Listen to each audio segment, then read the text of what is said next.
উপস্থিতি। আমরা আজকের এই সেমিনারের মধ্যমণি, যিনি সভাপতির আসন অলঙ্কৃত করেছেন, রাজবাড়ী জেলার সুযোগ্য জেলা প্রশাসক জনাব সুলতান আক্তার মহোদয়ের অনুমতিক্রমে আজকের এই সেমিনার শুরু করতে যাচ্ছি। সেমিনারের শুরুতেই পবিত্র কোরআন থেকে তেলাওয়াত করবার জন্য আহ্বান জানাচ্ছি মোহাম্মদ মাহফুজুর রহমান, সহকারী অধ্যাপক, মীর মোশাররফ হোসেন কলেজ, সোনাপুর, বালিয়াকান্দি, রাজবাড়ী।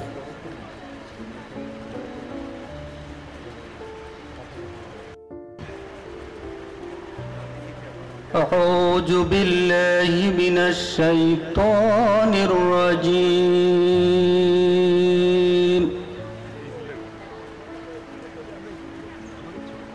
بسم الله الرحمن الرحيم.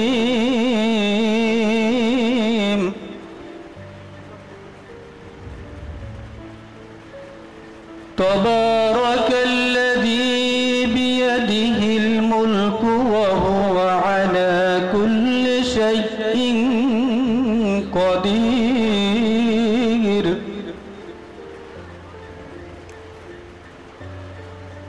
الذي خلق الموت والحياة ليبلوكم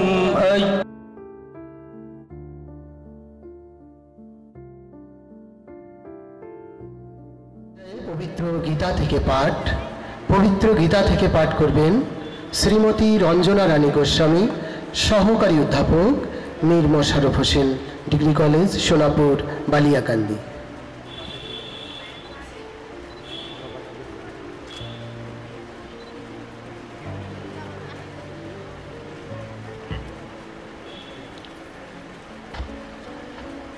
নমস্কার। ওম তৎসৎ। অখণ্ডমণ্ডলাকারং ব্যাপ্তং যেন চরাচরং তৎপদং দর্শিতং যেন তস্मै শ্রী গুরবে নমঃ। অজ্ঞানতিমিরন্ধস্য জ্ঞানঞ্জন শলাকয়া চক্ষুরুন্মীলিতং যেন তস্मै শ্রী গুরবে নমঃ। গুরুর ব্রহ্মা গুরু বিষ্ণু গুরুদেব মহেশ্বর গুরুরেব পরম ব্রহ্ম তস্मै শ্রী গুরুবে নমঃ। হে কৃষ্ণ করুণা সিন্ধু দীনবন্ধু জগৎপতে গোপেশ গোপিকাকান্ত রাধাকান্ত নমস্তুতে। নম শ্রী ভগবতে বাসুদেবায় নমঃ। শ্রীমদ্ ভাগবত গীতা ৪র্থ অধ্যায় জ্ঞানযোগ।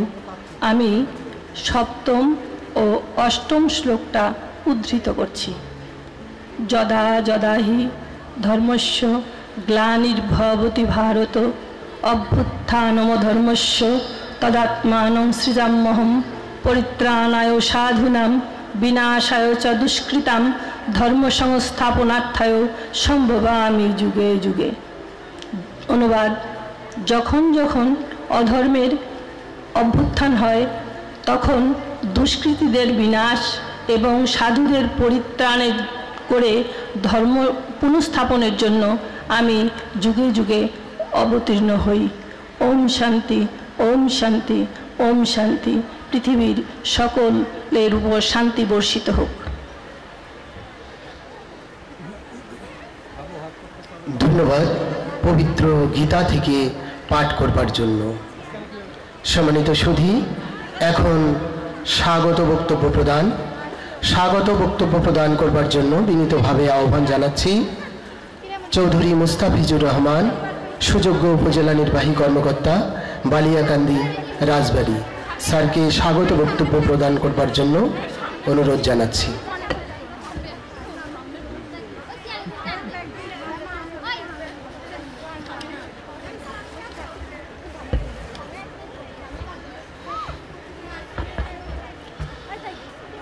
ধন্যবাদ উপস্থাপক মহোদয়কে। ঔপন্যাসিক, নাট্যকার ও গদ্যশিল্পী মীর মোশাররফ হোসেনের ১৭৮তম জন্মবার্ষিকী উপলক্ষে বাংলা একাডেমি কর্তৃক আয়োজিত আজকের যে সেমিনারে উপস্থিত সম্মানিত সভাপতি রাজবাড়ী জেলা সুযোগ্য জেলা প্রশাসক স্যার জনাব সুলতান আক্তার স্যার, উপস্থিত প্রধান অতিথি ডক্টর মোহাম্মদ সেলিম রেজা স্যার, সচিব বাংলা একাডেমি, বিশেষ অতিথিদ্বয় জনাব সমীর কুমার সরকার, ডক্টর সরকার আমিন, পরিচালক বাংলা একাডেমি, প্রবন্ধকার ডক্টর তুহিন ওয়াদুদ, অধ্যাপক বাংলা বিভাগ ও সাবেক ডিন কলা অনুষদ, বেগম রোকেয়া বিশ্ববিদ্যালয় রংপুর, এবং মঞ্চে উপবিষ্ট অন্যান্য অতিথিবৃন্দ এবং সামনে উপবিষ্ট আমাদের যারা সুধীমণ্ডলী আছেন, বিভিন্ন শিক্ষা প্রতিষ্ঠানের শিক্ষার্থীগণ আছেন, সকলকে আসসালামু আলাইকুম এবং শুভ সকাল। মীর মোশাররফ হোসেন আপনারা জানেন ঊনবিংশ শতাব্দীর দ্বিতীয়ার্ধে বাংলা সাহিত্য ভুবনে আবির্ভূত হয়ে বাঙালি মুসলমানের নবজাগরণ ঘটান। তিনি বুঝতে পেরেছিলেন যে আধুনিক জ্ঞান, আধুনিক চিন্তা চেতনা এবং আধুনিক ধারণা, এই ধারণায় যদি বাঙালিকে আলোকিত না করা যায় তবে বাঙালি মুসলমানদের এবং বাঙালি জাতির এগিয়ে যাওয়া সম্ভব নয়। তাই অন্যান্য সাহিত্যিক যেখানে ওই সময় পুঁথি সাহিত্য নিয়ে ব্যস্ত ছিলেন, সেই সময় তিনি আধুনিক সাহিত্য রচনার সূচনা করেন। আজকের এই দিনে তাকে আমি এবং আমরা সবাই গভীর শ্রদ্ধা ভরে স্মরণ করছি। মুসলমান সাহিত্যিকদের মধ্যে তিনি সর্বপ্রথম উপন্যাস, নাটক, প্রবন্ধ, কাব্য এবং প্রহসন রচনা করেন। তাই তাকেই কিন্তু আপনারা জানেন, তাকেই কিন্তু মুসলিম সাহিত্যের নবজাগরণের অগ্রদূত বলা হয়। মীর মোশাররফ হোসেনের 36টি গ্রন্থের মধ্যে কালজয়ী উপন্যাস, সেটি আমরা সবাই জানি, বিষাদ সিন্ধু। এই গ্রন্থের আবেদন তখনও যেমন ছিল, বর্তমান সময়েও কিন্তু আছে। কারবালার যে বিষাদময় কাহিনীটি নিয়েই সেটি রচিত। আমরা পরিষ্কার অনুধাবন করতে পারি যে মীর মোশাররফ হোসেন উনি বাকি 35টি গ্রন্থ না লিখে যদি এই একটি গ্রন্থও লিখে যেতেন, তাও আমরা তাকে আজীবন বাংলা সাহিত্যের যতদিন সময়কাল আছে বাংলা সাহিত্য তাকে স্মরণ করত, আমরা তাকে স্মরণ করতাম। মীর মোশাররফ হোসেন কুষ্টিয়ার লাহিনীপাড়ায় জন্মগ্রহণ করলেও তার সাহিত্য জীবনের বেশিরভাগ সময় কিন্তু কেটেছে আমাদের এই বালিয়াকান্দি উপজেলার যে পদমদি আছে এখানে, এবং এখানে আমাদের যে মীর মোশাররফ হোসেন স্মৃতি কেন্দ্র, এটি 2001 সালে এটির ভিত্তিপ্রস্তর হলেও এটি শুভ উদ্বোধন হয় 2005 সালে। এখানে আপনারা সবাই জানেন যে একটি লাইব্রেরি সহ মীর মোশাররফ হোসেন স্মৃতি সংগ্রহশালা রয়েছে, যেখানে ওনার কিছু দুষ্প্রাপ্য ছবি রয়েছে।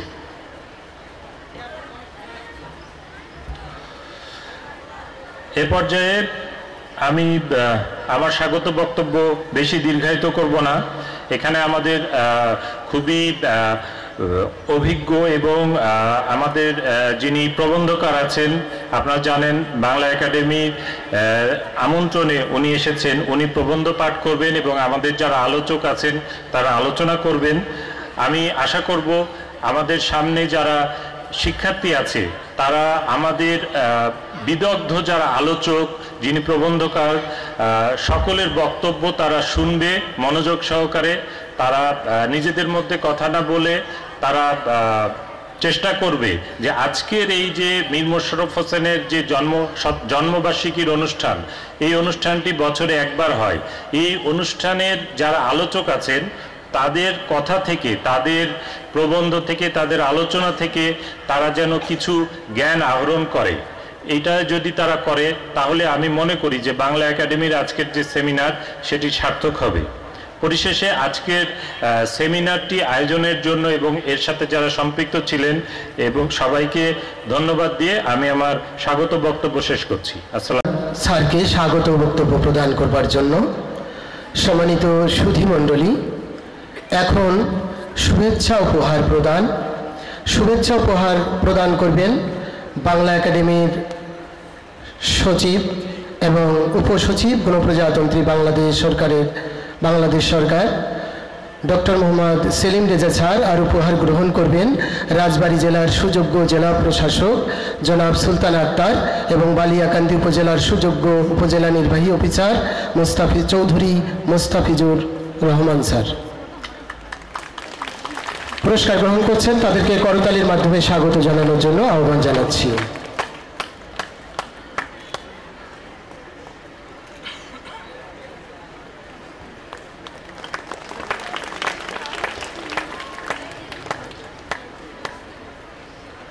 সম্মানিত সুধী মণ্ডলী, শুভেচ্ছা উপহার গ্রহণ করলেন।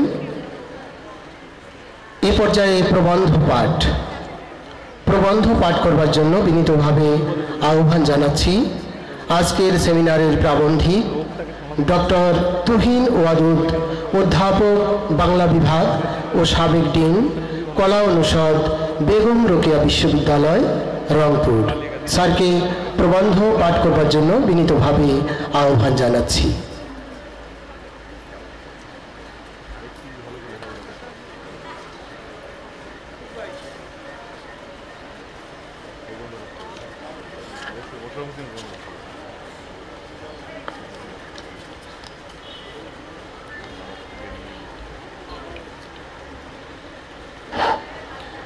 বিভিন্ন বয়সী যারা এখানে উপস্থিত আছেন তাদের সবাইকে শুভেচ্ছা জানাচ্ছি। আমি যেই প্রবন্ধ এখানে পড়বার জন্য প্রস্তুতি নিয়েছি এবং দাঁড়িয়েছি, এই প্রবন্ধের শিরোনাম মীর মোশাররফ হোসেনের জমিদার দর্পণ, সময়ের স্বরূপ সন্ধান।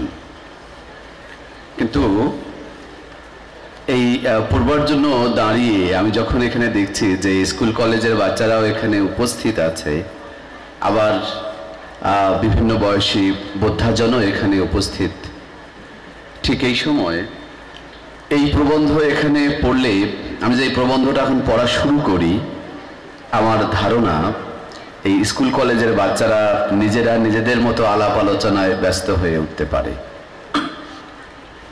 আচ্ছা, তোমরা যারা এসেছো, তোমরা কি স্কুলে কলেজে বোধহয় মীর মোশাররফ হোসেনের কিছু না কিছু পড়ো, তাই না? কোনো পাঠ্য আছে? কিছু নেই? মীর মোশাররফ হোসেন যখন তোমরা বিভিন্ন পরীক্ষা দিতে যাবে, ভর্তি পরীক্ষা, চাকরির পরীক্ষা, তখন একটা বানান থাকতে পারে। মীর মোশাররফ হোসেনের নামের শুদ্ধ বানান কি? তোমরা হয়তো ওখান থেকে দেখে কেউ কেউ ভাবছো যে মীর মোশাররফ হোসেন বানানটা কি ভুলই লিখেছে কিনা। ওখানে নেই, মীর মোশাররফ হোসেন। লেখকেরা যেরকম তার নিজেদের নাম লেখেন, অনুরূপ নাম লেখাটাই হচ্ছে বিধান। তো যা হোক, আমি একটু কথা বলতে চাই। আমি প্রবন্ধ থেকেও বলতে চাই, আবার প্রবন্ধের বাইরেও বলতে চাই। আমি প্রধানত বলতে চাই আমাদের যারা এখানে বাচ্চারা আছে, স্কুল কলেজের যারা আছে, তাদের দিকে বেশি মনোযোগ দিয়ে আমি কিছু কথা বলতে চাই, যাতে করে এই ছোট্ট বাচ্চারা মীর মোশাররফ হোসেনকে ধারণ করতে পারে এবং তাদের চিন্তা চেতনার সঙ্গে মীর মোশাররফ হোসেনকে একসাথে করে নিয়ে চলতে পারে। আমরা এই যে পদমদিতে আছি, এই পদমদিতে বসে মীর মোশাররফ হোসেন যখন লিখছেন, সময়টা তখন ব্রিটিশরা এটা চালায়। আমরা বলি না যে ব্রিটিশ শাসন চলেছে এখানে। আমি দুটো ঘটনা বলবো। একটা এখানে লেখায় আছে মীর মোশাররফ হোসেনের জমিদার দর্পণ। তোমরা জমিদার দর্পণ নাটকটা কেউ কি পড়েছো? কেউ পড়ো নাই? তাহলে কাহিনীটা বললে তোমাদের মনে থাকবে। ব্রিটিশরা কিরকম শোষণ করেছিল তার আর একটা ঘটনা বলি। এই ঘটনাটা ময়মনসিংহ অঞ্চলের বলে শুনেছি। চিরস্থায়ী বন্দোবস্ত যখন হয়ে যায়, তখন যেভাবে যে শ্রেণীগুলো তৈরি হয়, একটা শ্রেণী তৈরি হয় যারা শাসক, তারা একটা শ্রেণী, জমিদার যারা, অনেকগুলো জমিদাররা একটা শ্রেণী, কৃষকরা একটা শ্রেণী, কৃষক আর জমিদারের মাঝখানে যারা কাজ করে তারা মধ্যস্বত্বভোগী শ্রেণী, আর মহাজন বলে একটা শ্রেণী ছিল, টাকা পয়সা দেয়, সুদ নেয়, নানান কারবারি ছিল। কৃষকরা টাকা দেবে কোথা থেকে? জমিতে যখন চাষাবাদ হয়, সেই চাষাবাদ থেকে তারা টাকা দেবে। তো একবার প্রচন্ড খরা, সেই খরায় কোনো ফসল ঘরে ওঠে নাই। আচ্ছা, জমিতে ধান না হলে কৃষকরা টাকা দেবে কোথা থেকে? তখন এই ব্রিটিশরা জমিদারদের মাধ্যমে বলে টাকা তাদের লাগবে। জমিদাররা বলছে মধ্যস্বত্বভোগীদের পাঠিয়েছে টাকা তুলে নিয়ে আসো। ওরা বলছে আমাদের তো ধান হয় নাই, আমরা মহাজনের কাছে টাকা নিয়েছি, সে টাকা চায়, তাকে টাকা দিতে পারি না, আমরা ধান হয় নাই, টাকা দেবো কোথা থেকে, আমাদের তো খাওয়ারই কিছু নেই, আমাদের খাবার নেই, দিতে পারবো না। তারপর পরের বছর বন্যা হয়েছে।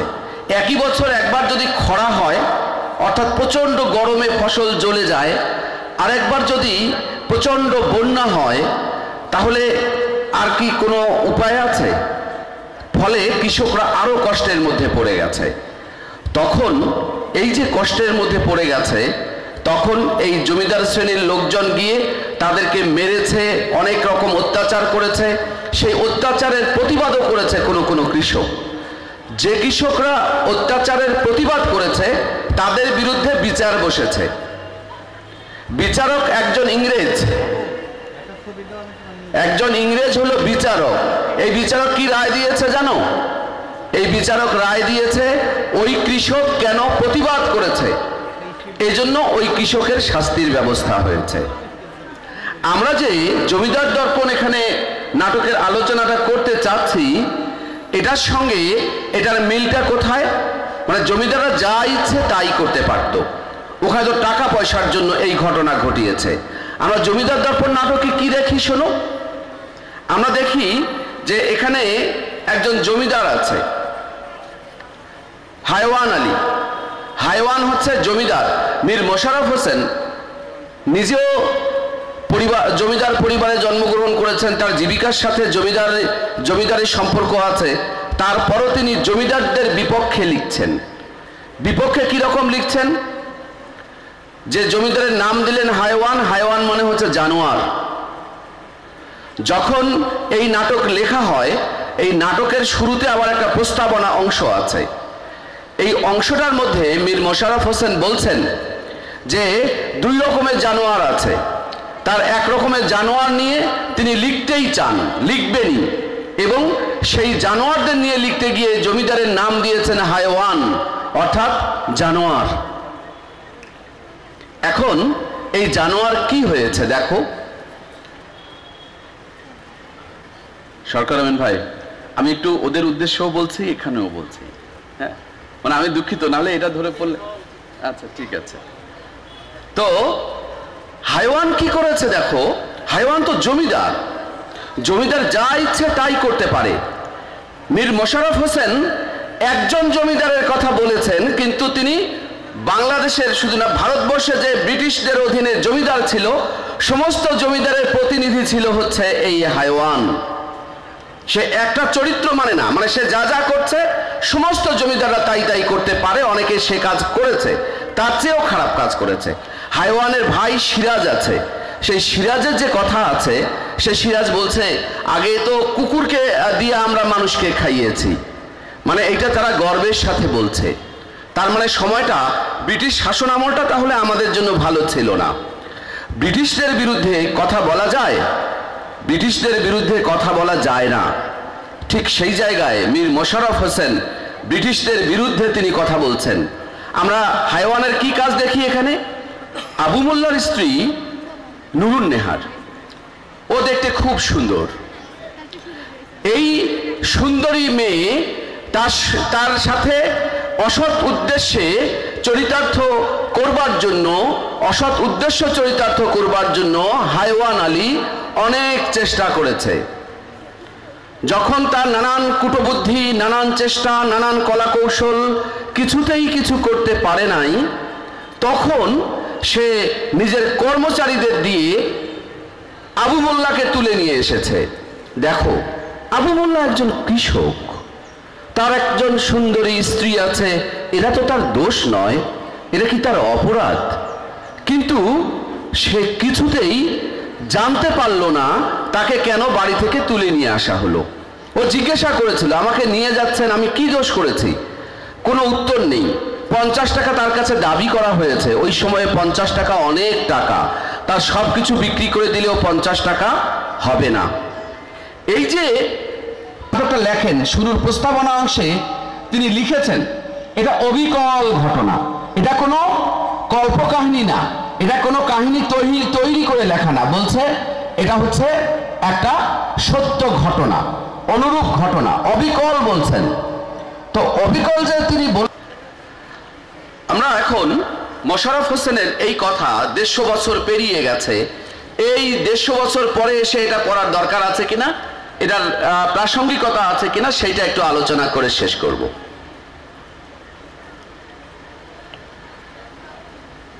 মীর মোশাররফ হোসেন ইতিহাসের কারণে আমাদের পড়ার দরকার আছে। ইতিহাসটা কি? মীর মোশাররফ হোসেন প্রথম ব্যক্তি বাঙালি মুসলমানদের যিনি বাংলা ভাষা নিয়ে অনেক বড় বড় কথা বলছেন, বাংলা ভাষাকে সবচেয়ে বেশি সম্মান দেখাচ্ছেন, এবং বাংলা ভাষায় তিনি প্রথম নাটক লিখলেন। তার আগে বাংলা ভাষায় কেউ নাটক লিখলেন না মুসলমানদের। কেউ কেউ প্রশ্ন তোলেন, কারণ মাইকেল মধুসূদন দত্ত তার আগে নাটক লিখেছেন, দীনবন্ধু মিত্র তার আগে নাটক লিখেছেন, ফলে সেই নাটকের চেয়ে আরো ভালো নাটক হওয়া দরকার ছিল কিনা, প্রতিবাদটা আরো বেশি থাকা দরকার ছিল কিনা। কিন্তু মীর মোশাররফ হোসেন জমিদারদের যে অবিকল চেহারাটা এখানে তুলে ধরেছে, অবিকল, তার ভেতর দিয়ে যারা পড়বেন পাঠক, যারা নাটক দেখবেন দর্শক, তাদের কি একটা দায়বদ্ধতা তৈরি হয় না? তাদের কি একটা দায়িত্ব তৈরি হয় না? বিষাদ সিন্ধুর কথা এখানকার উপজেলা নির্বাহী কর্মকর্তা বলে গেছেন, হ্যাঁ, তার সঙ্গে পূর্ণ একমত, এবং এ কথা বারংবার উচ্চারিত হবে যে মীর মোশাররফ হোসেন বিষাদ সিন্ধু ছাড়া যদি আর কোনো কিছুই নাও লিখতেন, আর কিছুই লিখলেন না, শুধু মীর মোশাররফ হোসেন বিষাদ সিন্ধু লিখলেন, তাতেও মীর মোশাররফ হোসেন বাংলা সাহিত্যে একটা গুরুত্বপূর্ণ জায়গায় থেকে যেতেন। তিনি প্রথম সম্পাদনা করছেন পত্রিকা, প্রথম লিখছেন, মুসলমান হিসেবে তার গদ্য সাহিত্যে যে অনন্য ভূমিকা, তার মানে ইতিহাসের জায়গা থেকে গুরুত্বপূর্ণ, কারণ ইতিহাসটা আমাদের জানতে হয়। সেই ইতিহাসে আমরা জমিদারদেরকে দেখতে পাই, ব্রিটিশদেরকে দেখতে পাই, সাধারণ কৃষকদের অবস্থাটা বুঝতে পাই, যারা ধর্ম পালন করার নাম করে তথাকথিত মৌলবী কিংবা হিন্দুদের ইয়া সাজে তারা যে সবাই কত বড় ভণ্ড ছিল, সেগুলো আমাদের জানা দরকার। আমরা তাহলে ইতিহাসের কারণে জানা দরকার আমাদের। মীর মোশাররফ হোসেনের যে বিষাদ সিন্ধু তো আসলে কারবালার যে ঘটনা, এটি ইসলামের ইতিহাসের সবচেয়ে করুণতর ঘটনা। আসলে বালিয়াকান্দিটা পদ্মার বুকে জেগে ওঠা চন্দ্রনা, হরাই, গড়াই, ফুরসুলা নদী বিধৌত পলিমাটি দ্বারা গঠিত। এই বালিয়াকান্দির মাটি ধন্য হয়েছে যেমন মীর মোশাররফ হোসেনের চরণ স্পর্শে, তেমনি ঠিক যে জায়গাটায় দাঁড়িয়ে আছে ভারতবর্ষের মুসলমানদের শিক্ষা বিস্তারের জন্য নবাব মীর মুহাম্মদ আলীর ভিটায় বালিয়াকান্দিতে জন্মগ্রহণ করেছেন বাংলা পঞ্জিকার প্রবর্তক পঞ্চানন, জামালপুরের শ্রীরামপুর বাড়ি। বালিয়াকান্দিতে জন্মগ্রহণ করেছেন বিজয়চন্দ্র মজুমদার, বাংলার গবেষক, কলকাতা ইউনিভার্সিটির অধ্যাপক ছিলেন, চর্যাপদ গবেষণা করেছেন। এই বালিয়াকান্দিতে রাজ সুন্দরী দাসী মহিলাদের মধ্যে প্রথম আত্মজীবনীমূলক আমার জীবনী লেখার রচয়িতা ভররাম দিয়ার, এখানে আছেন বাল্লুক বয়াতি, আছেন নেহাজ ফকির, আছেন বংশীবাদে কামর আলী, আছেন মীর মোশাররফ হোসেনের পিতা মীর মুয়াজ্জেম হোসেন প্রখ্যাত সেতার বাদক, আছেন মীর মোশাররফ হোসেনের শিক্ষক নবীন চন্দ্র মাহিন্তা, যিনি চমৎকার আকারে টপ্পা গান গাইতেন। সেখানে দাঁড়িয়ে আছি। আজ মীর মোশাররফ হোসেনের বলার মতো অনেক কিছু রয়ে গেছে। ক্ষুদ্র চোখে বৃহৎ মানুষের সন্ধান করা বড় দুঃসাধ্য ব্যাপার। প্রিয় শিক্ষার্থীরা, আমরা একটু মোশাররফ হোসেন সম্পর্কে একটু জেনে নেই। ওই যে আমরা শুনেছি না, বাগদাদ থেকে ইসলাম প্রচারের জন্য নানা প্রক্রিয়ায় উলিয়া ফকির দরবেশ এসেছিল বাংলার প্রান্তে, ভারতবর্ষে। সেই বাগদাদ থেকে আগত পীর হচ্ছে শাহ পালোয়ান শাহ, যিনি শুয়ে আছেন আমাদের শেকারায় বহরপুর ফুটবল মাঠের অপর প্রান্তে। শাহ পালোয়ান ছিলেন বাগদাদ আর একজন পীরের মুরিদ। সেই পীরের সন্তান হচ্ছে সাদুল্লাহ। সাদুল্লাহ আসলেন খুঁজতে তার পিতাকে, প্রখ্যাত আউলিয়া শাহ সাদুল্লাহ এসে বিবাহ বন্ধনে আবদ্ধ হলেন শাহ পালোয়ান শাহর মেয়ের সঙ্গে, কন্যার সঙ্গে। সেই ওরসে জন্মগ্রহণ করেন দুটি সন্তান, উমর-দরাজ, আলী আহমদ। উমর-দরাজ হতে মীর ইব্রাহিম, মীর ইব্রাহিম হতে মীর মুয়াজ্জেম, মীর মুয়াজ্জেম হতে মীর মোশাররফ হোসেন।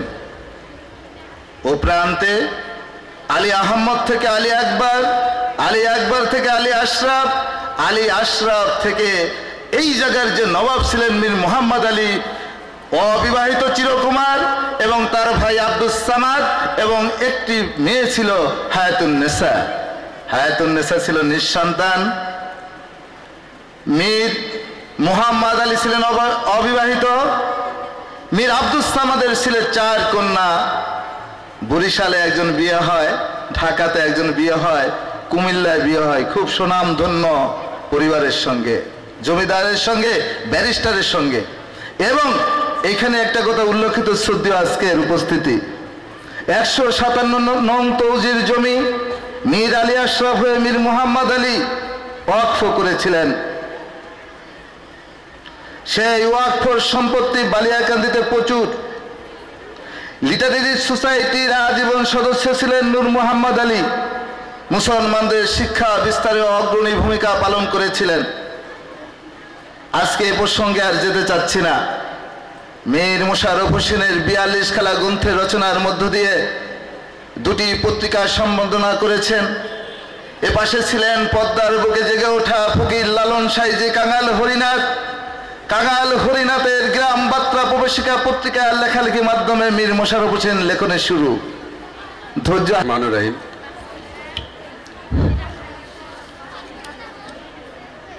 উপন্যাসিক, নাট্যকার ও গদ্যশিল্পী মীর মোশাররফ হোসেনের 178তম জন্মবার্ষিকী উপলক্ষে বাংলা একাডেমি কর্তৃক আয়োজিত সেমিনারে সভাপ্রধান হিসাবে উপস্থিত আছেন মাননীয় জেলা প্রশাসক জনাব সুলতানা আক্তার। প্রধান অতিথির আসন অলঙ্কৃত করেছেন ডক্টর মোহাম্মদ সেলিম রেজা স্যার, সচিব বাংলা একাডেমি। বিশেষ অতিথি হিসাবে উপস্থিত আছেন বাংলা একাডেমির 2 জন পরিচালক, জনাব সমীর কুমার সরকার ও ডক্টর সরকার আমিন। আরও উপস্থিত আছেন আমাদের বালিয়াকান্দির গর্ব, বালিয়াকান্দি উপজেলার নির্বাহী অফিসার, যিনি এই অনুষ্ঠানের আয়োজনের ব্যাপারে সর্বাত্মক সহযোগিতা করেছেন, চৌধুরী মুস্তাফিজুর রহমান স্যার। আলোচকবৃন্দ, এলাকার গণ্যমান্য ব্যক্তিবর্গ, বিভিন্ন প্রতিষ্ঠান থেকে আগত প্রতিষ্ঠান প্রধানবৃন্দ, সামনে উপস্থিত ছাত্রছাত্রীবৃন্দ, সবার প্রতি রইল সালাম, আসসালামু আলাইকুম। আজকে মীর মোশাররফ হোসেনের জন্মবার্ষিকী।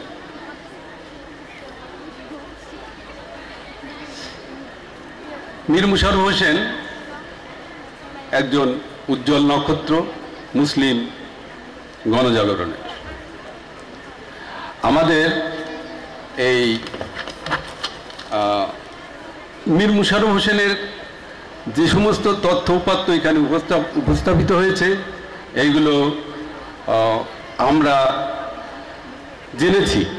আমাদের আরও বক্তারা আছে, তারা এই সম্বন্ধে বিস্তারিত বলবেন।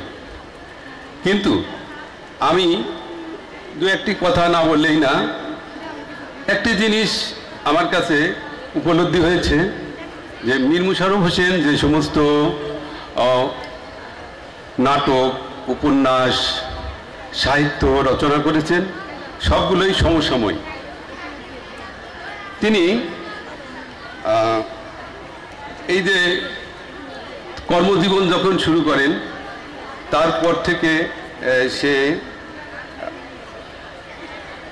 বিভিন্ন সময় বিভিন্ন কিছু রচনা করেছেন। তার মধ্যে মীর মুশাররফ হোসেনের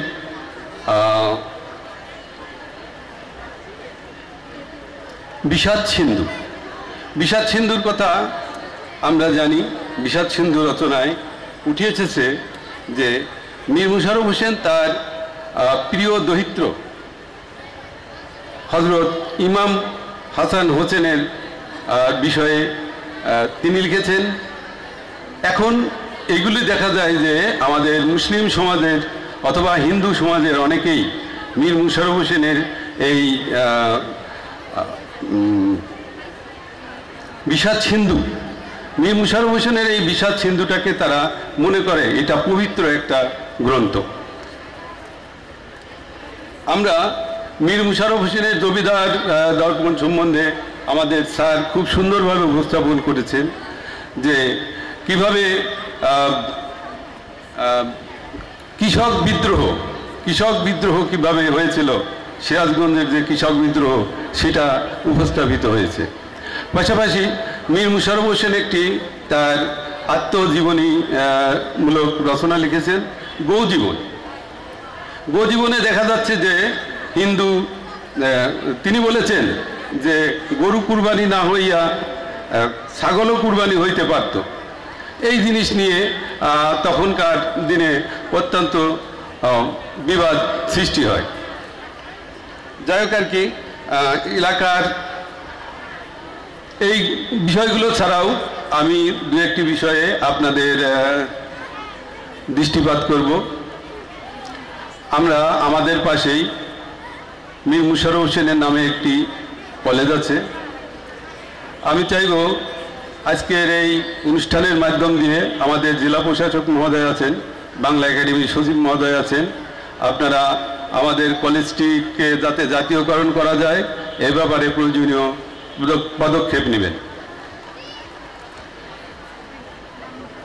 আরেকটা কথা আপনাদের অবগতির জন্য জানাচ্ছি, এখানে যারা বিভিন্ন প্রতিষ্ঠান থেকে এসেছেন অথবা আমাদের প্রশাসনের কর্মকর্তাবৃন্দ আছেন, মীর মুশাররফ হোসেন কলেজের রেজাল্ট পরীক্ষার যে বিষয়টা গতানুগতিকভাবে আমরা সবসময় বোর্ডের যে পার্সেন্টেজ থাকে তার থেকে আমরা একটু উপরেই থাকি। এবছর আমাদের পাশের হার প্রায় 64%। আমাদের একটা বিষয় আমার কাছে মনে হয়েছে আলোচনা করার জন্য, এইটা আমি কর্তৃপক্ষের দৃষ্টি আকর্ষণ করছি। যেহেতু প্রথম দিতে একটা অনুষ্ঠান হয়, এখানে আমাদের কয়েকজন বিদগ্ধ ব্যক্তি আছেন, আমরা তাদেরকে এখানে আমন্ত্রণ জানাতে পারি কিনা বিষয়টা মাথায় রাখবেন। এর ভিতর রয়েছে ফকির আব্দুর রশিদ স্যার, উনি সম্মানিত একজন ব্যক্তি। পাশাপাশি আমাদের আরও কিছু কিছু ব্যক্তিবর্গ আছে, আপনারা এগুলো নজরে রাখবেন। এই বলে আমি আমার বক্তব্য শেষ করছি। আসসালামু আলাইকুম।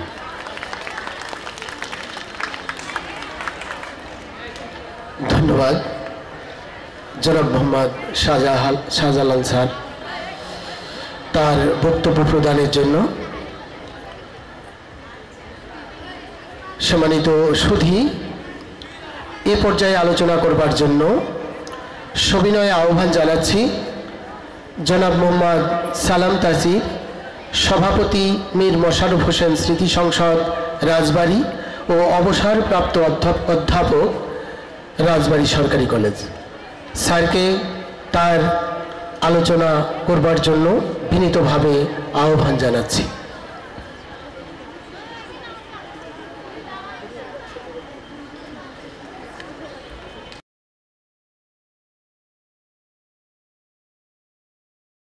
বাংলা একাডেমির পরিচালক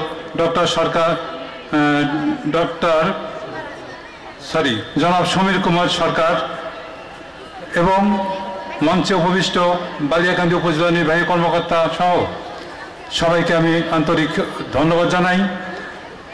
বিশেষ করে ধন্যবাদ জানাই সামনে উপবিষ্ট বিদগ্ধজন এবং বিভিন্ন স্কুল কলেজের শিক্ষার্থীবৃন্দ। আমরা জানি মীর মোশাররফ হোসেন রাজবাড়ী জেলার এই অজপাড়াগাঁয়ে জন্মগ্রহণ করে আমাদেরকে বা আমাদের সাহিত্য জগৎকে সমৃদ্ধ করে গেছেন। এখানে যিনি প্রবন্ধ পাঠ করেছেন, আমি তাকে বিশেষভাবে স্মরণ করব বলেই অতিথিবৃন্দের সাথে নাম বলি নাই, কারণ তাকে দেখেই মনে পড়ে যায় আমাদের জুলাই আন্দোলনের প্রথম শহীদ আবু সাঈদের কথা।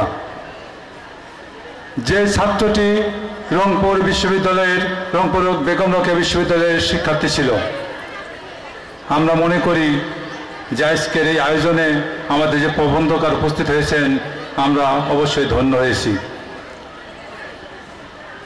তিনি বলেছেন মীর মোশাররফ হোসেনের জমিদার দর্পণ নাটক সম্পর্কে বিস্তারিত ব্যাখ্যা দিয়েছেন। আসলে মীর মোশাররফ হোসেন সম্পর্কে শিক্ষার্থীদের মনে জায়গা দেয়া খুব কঠিন কাজ, যে কাজ করতে গিয়ে আমাদের এই ধরনের আয়োজনে কতটুকু সম্ভব আমরা বুঝতে পারছি সামনের দৃশ্যপট দেখেই। কারণ শিক্ষার্থীরা কিন্তু তাদের মতো কথা বলছে, চলে যাচ্ছে।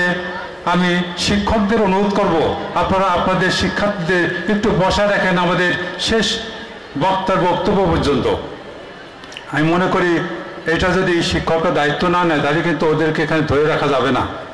কারণ কোনো বিদগ্ধ জন সম্পর্কে আলোচনা কেউ এখন শুনতে চায় না।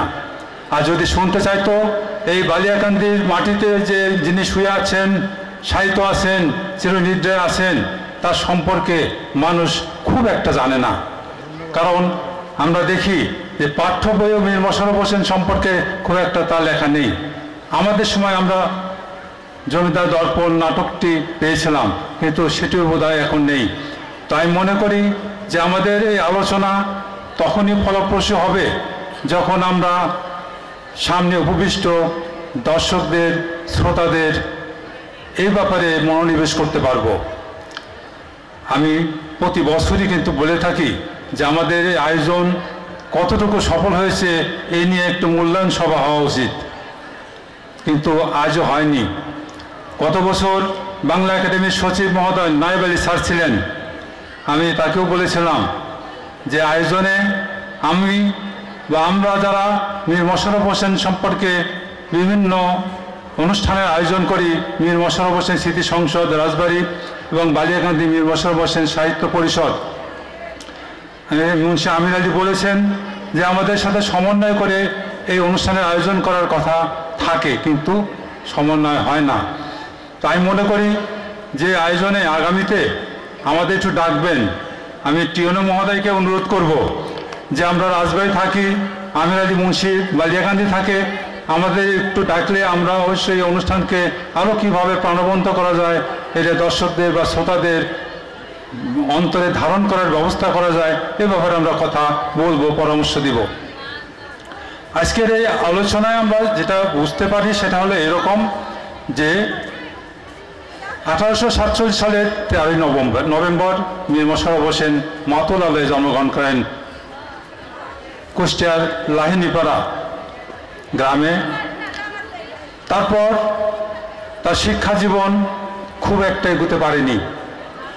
তারপরেও তিনি যে সাহিত্য রচনা করে গেছেন, আমরা এই বর্তমানে যারা সর্বোচ্চ পর্যায়ে লেখাপড়া করছে তাদের পক্ষেও তার লেখা বোধগম্য হওয়া কঠিন। তারপরেও আমি মনে করি যে মীর মোশাররফ হোসেনকে তার লেখাই অমরত্ব দিয়ে গেছেন। কিন্তু আমরা যারা তার লেখা পড়ি বা পড়ার সুযোগ পাই না, এই পড়া এবং পড়ার সুযোগ না পাওয়া মানুষের মধ্যে একটা সমন্বয় হওয়া দরকার। বাংলা একাডেমির কাছে আমাদের আবেদন থাকবে মীর মোশাররফ হোসেনের সকল প্রকাশিত বই পুনর্মুদ্রণ এবং অপ্রকাশিত বইয়ের মুদ্রণ হওয়া দরকার। এখানে একটি লাইব্রেরি আছে, যে লাইব্রেরিতে পর্যাপ্ত সংখ্যক বই নেই। বই থাকলে অবশ্যই পাঠকের সমাগম হতো, এবং এখানে পর্যটকরা আসে মাঝে মাঝে, তাদের জন্য পর্যাপ্ত সুযোগের ব্যবস্থা নেই। আমি জেলা প্রশাসনকে অনুরোধ করব, যদিও কিছুদিন আগে আমাদের একজন সুযোগ্য জেলা প্রশাসক এসেছিলেন, জনাব জাহিদুল ইসলাম স্যার। উনি আমাকে বহুবার বলেছে যে মীর মোশাররফ হোসেন স্মৃতি কেন্দ্রের জন্য আমি সাহায্য করতে চাই, টাকা দিতে চাই, আপনারা যোগাযোগ করেন। আমি বলেছিলাম যে স্যার, এটা বাংলা একাডেমির বিষয়, এখানে যোগাযোগ করতে হলে বাংলা একাডেমির পক্ষ থেকে করতে হবে। আমি বাংলা একাডেমির সাথে কথা বলেছিলাম, এখানে যারা দায়িত্বপ্রাপ্ত আছে তাদের সাথে কথা বলেছিলাম, তো সেই কাজটা সম্ভবত হয়নি। এখানে পর্যটকদের বসার ব্যবস্থা, যারা বিভিন্ন সময় এখানে আসেন তাদের অন্যান্য সুযোগ সুবিধা সৃষ্টি করতে চেয়েছিলেন তিনি। তো আমি বাংলা একাডেমি এবং জেলা প্রশাসন এখানে উপস্থিত আছেন, আমাদের অনুরোধ থাকবে যে আপনারা বাংলা একাডেমি এবং জেলা প্রশাসন মহোদয় সমন্বয় করে এই জায়গা কিভাবে পর্যটকদের সুযোগ সুবিধা বৃদ্ধি করা যায় সেই ব্যবস্থা করবেন। আমরা রাজবাড়ীবাসীর পক্ষ থেকে জোর দাবি জানাই যে মীর মোশাররফ হোসেনের নামে একটি বিশ্ববিদ্যালয় হোক। এটা আমাদের দীর্ঘদিনের দাবি। রাজবাড়ীতে মীর মোশাররফ হোসেন বিশ্ববিদ্যালয় চাই। সেই সাথে মীর মোশাররফ হোসেন কলেজ কিন্তু সরকারিকরণ হয়েছিল, অজ্ঞাত কারণে সেটা ছেলেমেয়েরা চাপে পড়ে হলেও পড়বে, আর মীর মোশাররফ হোসেন সম্পর্কে হয়তো কিছু জানতে পারবে। এ পর্যায়ে বিশেষ অতিথির বক্তব্য প্রদান করবার জন্য সবিনয় আহ্বান জানাচ্ছি ডক্টর সরকার আমিন, পরিচালক বাংলা একাডেমি, ঢাকা। স্যারকে তার বক্তব্য প্রদানের জন্য বিনীতভাবে আহ্বান জানাচ্ছি।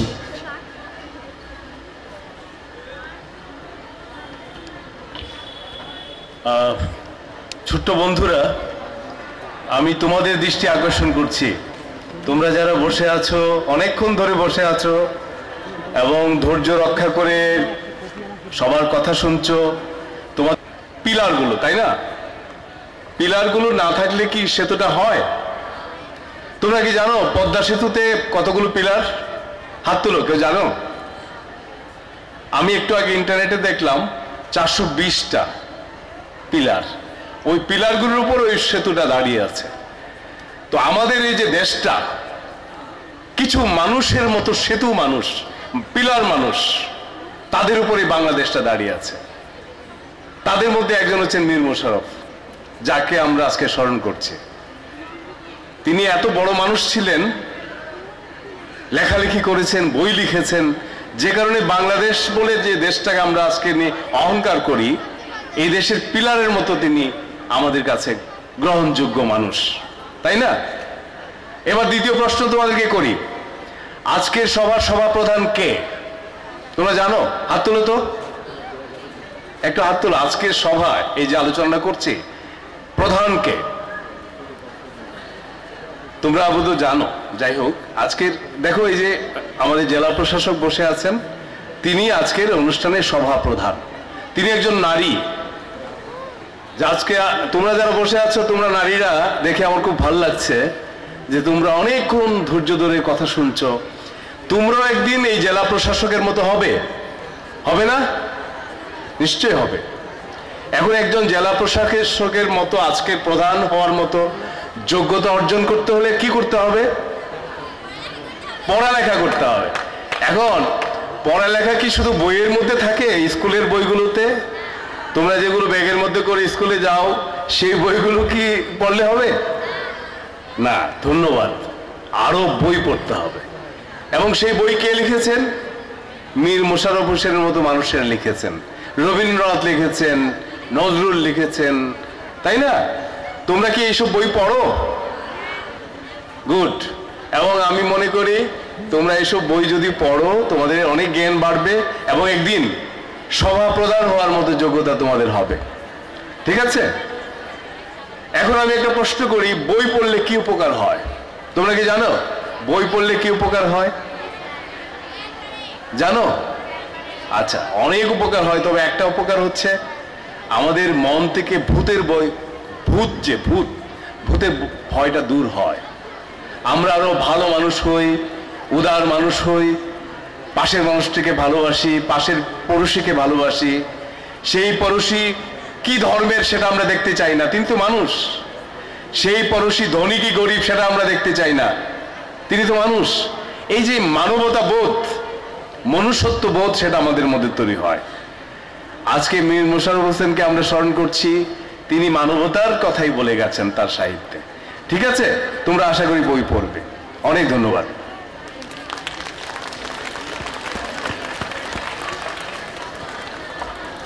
ধন্যবাদ ডক্টর সরকার আমিন, পরিচালক বাংলা একাডেমি। স্যারকে সংক্ষেপে বক্তব্য প্রদানের জন্য ধন্যবাদ জানাচ্ছি। এ পর্যায়ে আরও একজন বিশেষ অতিথি রয়েছে আমাদের, জনাব সমীর কুমার সরকার, পরিচালক বাংলা একাডেমি। স্যারকে তার বক্তব্য প্রদানের জন্য বিনীতভাবে আহ্বান জানাচ্ছি।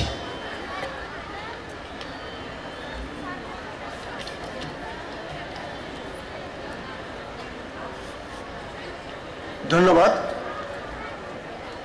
ঔপন্যাসিক, নাট্যকার ও গদ্যশিল্পী মীর মোশাররফ হোসেনের ১৭৮তম জন্মবার্ষিকী উপলক্ষে আয়োজিত আজকের এই সেমিনারে মঞ্চে উপবিষ্ট মান্যবর সভাপ্রধান, রাজবাড়ী জেলা প্রশাসক জনাব সুলতানা আক্তার, প্রধান অতিথি বাংলা একাডেমির সচিব ডক্টর মোহাম্মদ সেলিম রেজা, বিশেষ অতিথি ডক্টর সরকার আমিন, বালিয়াকান্দি উপজেলার নির্বাহী অফিসার চৌধুরী মোস্তাফিজুর রহমান, প্রবন্ধকার প্রফেসর ডক্টর তুহিন ওয়াদুদ, বিজ্ঞ আলোচকবৃন্দ,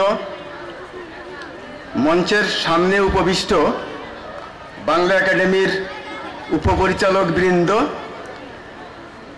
প্রিয় সাংবাদিক বৃন্দ, বিভিন্ন স্কুল কলেজের শিক্ষার্থীবৃন্দ, উপস্থিত জ্ঞানীজন। 19 শতকের একজন কীর্তিমান সাহিত্যিক হলেন মীর মোশাররফ হোসেন। সাহিত্যের সব শাখাতেই তিনি আলোক সামান্য অবদান রেখে গেছেন। গল্প, উপন্যাস, নাটক, প্রহসন, কবিতা, জীবনচরিত, আত্মজীবনী, প্রবন্ধ এবং ধর্ম বিষয়ক 36টি গ্রন্থ রচনা করেছেন তিনি। জমিদার দর্পণ, গাজী মিয়ার বস্তানি ও বসন্ত কুমারী নাটক তার অনন্য সৃষ্টি। উদাসীন পথিকের মনের কথায় নীলকরদের অত্যাচারের জীবন্ত চিত্র অঙ্কিত হয়েছে। জমিদার দর্পণ এ তিনি অত্যাচারী জমিদারদের একটি বাস্তব আলেখ্য অঙ্কন করেছেন। গাজী মিয়ার বস্তানি, আমার জীবনী, বিবি কুলসুম ইত্যাদি আত্মজীবনীমূলক গ্রন্থে সমকালের সমাজ ও সংস্কৃতি স্পষ্ট ফুটে উঠেছে। কারবালার বিষাদময় ঘটনা নিয়ে লেখা উপন্যাস বিষাদ সিন্ধু তার শ্রেষ্ঠ রচনা। এটি বাংলা ভাষাভাষী মুসলমানের লেখা প্রথম চিরায়ত উপন্যাস। রচনা ও শিল্পগুণে এ উপন্যাস অনন্য। 2016 সালে বাংলা একাডেমি থেকে বিষাদ সিন্ধুর ইংরেজি অনুবাদ প্রকাশিত হয়েছে। মীর মোশাররফ হোসেন বাংলা ভাষাভাষী মুসলিম সমাজের আধুনিক সাহিত্য চর্চার অন্যতম পথিকৃৎ। তার নাটক এবং আত্মজৈবনিক উপন্যাসগুলোতে সমকালীন সমাজের অসঙ্গতি ও সমস্যা সুনিপুণভাবে তুলে ধরেছেন, যা আজও শিল্প সাহিত্য ও সমাজ চেতনায় প্রেরণা জাগাচ্ছে। তিনি সাম্প্রদায়িক মনোভাব থেকে মুক্ত ছিলেন এবং ভাষাভিত্তিক জাতীয়তার ধারণা পোষণ করতেন। তিনি সমকালীন মুসলিম সমাজে শিল্প সাহিত্যে যে আধুনিকতার পথের সন্ধান দিয়েছেন, যা আজ অবধি আলো ছড়াচ্ছে এবং ভবিষ্যতের জন্যেও তা প্রাসঙ্গিক। আমরা মনে করি মীর মোশাররফ হোসেনের সাহিত্য কর্মচিন্তা ও কার্যাবলী আধুনিক মুসলিম সমাজের সাহিত্যকৃতি ও সংস্কৃতিকে সবসময় প্রেরণা যোগাবে। পরিশেষে কীর্তিমান সাহিত্যিক মীর মোশাররফ হোসেনের ১৭৮তম জন্মবার্ষিকীতে তার প্রতি অশেষ শ্রদ্ধা এবং আয়োজনের সাথে জড়িত সবাইকে ধন্যবাদ জানিয়ে আমার সংক্ষিপ্ত বক্তব্য শেষ করছি। ধন্যবাদ।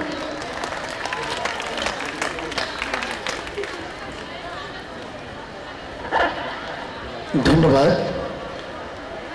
অনুষ্ঠানের বিশেষ অতিথি জনাব সমীর কুমার সরকার, পরিচালক, বাংলা একাডেমি, স্যারকে সংক্ষেপে বক্তব্য প্রদান করবার জন্য। সম্মানিত সুধী, আমরা আলোচনার একেবারে শেষ প্রান্তে চলে এসেছি। যার কথা শুনবার জন্য আমরা অধীর আগ্রহে অপেক্ষা করছি, আজকের অনুষ্ঠানের সম্মানিত প্রধান অতিথি ডক্টর মোহাম্মদ সেলিম রেজা, সচিব, বাংলা একাডেমি এবং উপসচিব গণপ্রজাতন্ত্রী বাংলাদেশ সরকার। স্যারকে তার মূল্যবান বক্তব্য প্রদানের জন্য বিনীতভাবে আহ্বান জানাচ্ছি।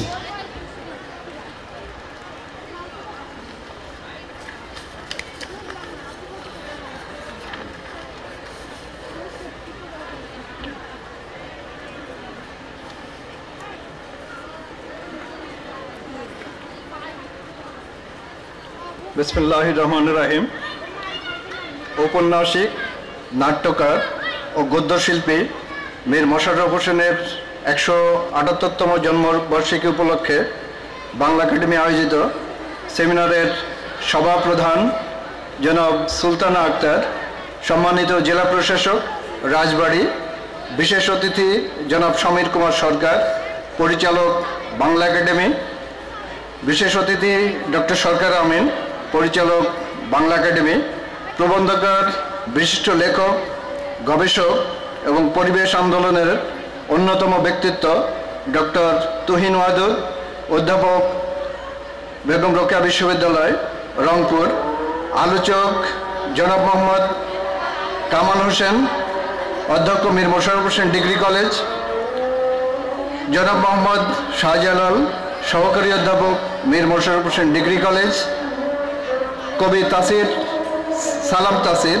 সভাপতি মীর মোশাররফ হোসেন স্মৃতি সংসদ রাজবাড়ী এবং মুন্সি আমির আলী, সভাপতি মীর মোশাররফ হোসেন সাহিত্য পরিষদ বালিয়াকান্দি, স্বাগত বক্তা চৌধুরী মুস্তাফিজুর রহমান, উপজেলা নির্বাহী অফিসার বালিয়াকান্দি, উপস্থিত সুধীবৃন্দ, প্রিন্ট এবং ইলেকট্রনিক মিডিয়ার সাংবাদিকবৃন্দ, সম্মানিত এলাকাবাসী, প্রিয় সহকর্মীবৃন্দ, বাংলা একাডেমি থেকে আগত আমার সহকর্মীবৃন্দ, আমার নিজের পক্ষ থেকে এবং বাংলা একাডেমির পক্ষ থেকে সবাইকে শুভেচ্ছা এবং অভিনন্দন জানাচ্ছি। আমরা আজানের জন্য একটু বিরতি নিচ্ছি।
সুধীবৃন্দ, আমি আমার বক্তব্য শুরুতেই পরম শ্রদ্ধাভরে স্মরণ করছি মনীষী মীর মোশাররফ হোসেনের সৃজনশীল জীবন ও আমাদের জন্য রেখে যাওয়া তার বিপুল সাহিত্যকর্মের কথা।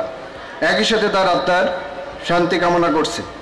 সুধীবৃন্দ, আমরা দীর্ঘ সময় ধরে মীর মোশাররফ হোসেনের জীবন ও তার সৃষ্টিকর্ম সম্পর্কে বিস্তারিত আলোচনা শুনেছি। আমি বিজ্ঞ প্রবন্ধকার এবং আলোচকদের প্রতি আমার আন্তরিক কৃতজ্ঞতা জানাচ্ছি। আমরা তাদের তথ্য সমৃদ্ধ আলোচনা থেকে ঋদ্ধ হয়েছি, কাজে এই বিষয়ে আর দীর্ঘ আলোচনার সুযোগ আছে বলে আমি মনে করি না। আমি খুব সংক্ষেপে কয়েকটি কথা বলতে চাই। মীর মোশাররফ হোসেন এই নামটি শুনলেই বাংলাভাষী শিক্ষিত মানুষের মনে আরও একটি নাম ভেসে ওঠে, সেটা হচ্ছে বিষাদ সিন্ধু। অধিকাংশ বাঙালি তাকে বিষাদ সিন্ধুর লেখক হিসেবেই স্মরণ করেন। অন্যান্য অনেকের মতোই মীর মোশাররফ হোসেনকে আমরা জেনেছি বিষাদ সিন্ধুর মাধ্যমে। আবার এমন মানুষের সংখ্যাও কম নয় যারা বিষাদ সিন্ধু সম্পর্কে কম বেশি জানেন, কিন্তু তার স্রষ্টা মীর মোশাররফ হোসেন সম্পর্কে ততটা অবহিত নন। একজন শক্তিমান লেখক এভাবেই প্রজন্মের পর প্রজন্ম সমাজ মানুষে প্রভাব বিস্তার করে সমাজ এবং সভ্যতাকে এগিয়ে নেন। সম্মানিত সুধী, মীর মোশাররফ হোসেন সাহিত্যিক পরিচয় শুধু বিষাদ সিন্ধু লেখকের মধ্যেই সীমাবদ্ধ নয়, তিনি 19 শতকের একজন ব্যতিক্রমী এবং গুরুত্বপূর্ণ লেখক। বঙ্কিম যুগের অন্যতম প্রধান গদ্যশিল্পী ও 19 শতকের বাঙালি মুসলমান সাহিত্যিকদের পথিকৃৎ মীর মোশাররফ হোসেন ছিলেন একাধারে ঔপন্যাসিক, নাট্যকার, প্রাবন্ধিক, পাঠ্যপুস্তক রচয়িতা, সাংবাদিক এবং সম্পাদক। আধুনিক বাংলা সাহিত্যে মুসলিম প্রয়াসের সার্থক সূচনা তাকে দিয়েই। সব্যসাচী শিল্পী ব্যক্তিত্ব মীর মোশাররফ হোসেন ছিলেন নব্য উত্থিত মুসলিম মধ্যশ্রেণীর সাংস্কৃতিক মুখপত্র।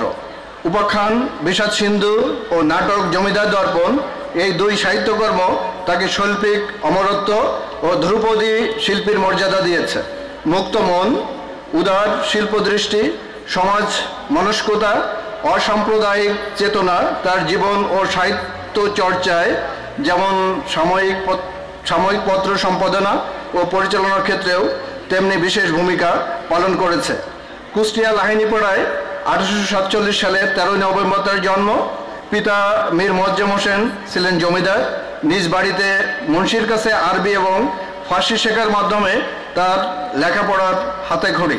প্রাতিষ্ঠানিক শিক্ষা শুরু হয় কুষ্টিয়া স্কুলে, পরে তিনি কৃষ্ণনগর কলেজিয়েট স্কুলে 5ম শ্রেণী পর্যন্ত অধ্যয়ন করে কলকাতার কালীঘাট স্কুলে ভর্তি হন, কিন্তু লেখাপড়া আর বেশি দূর অগ্রসর হয়নি।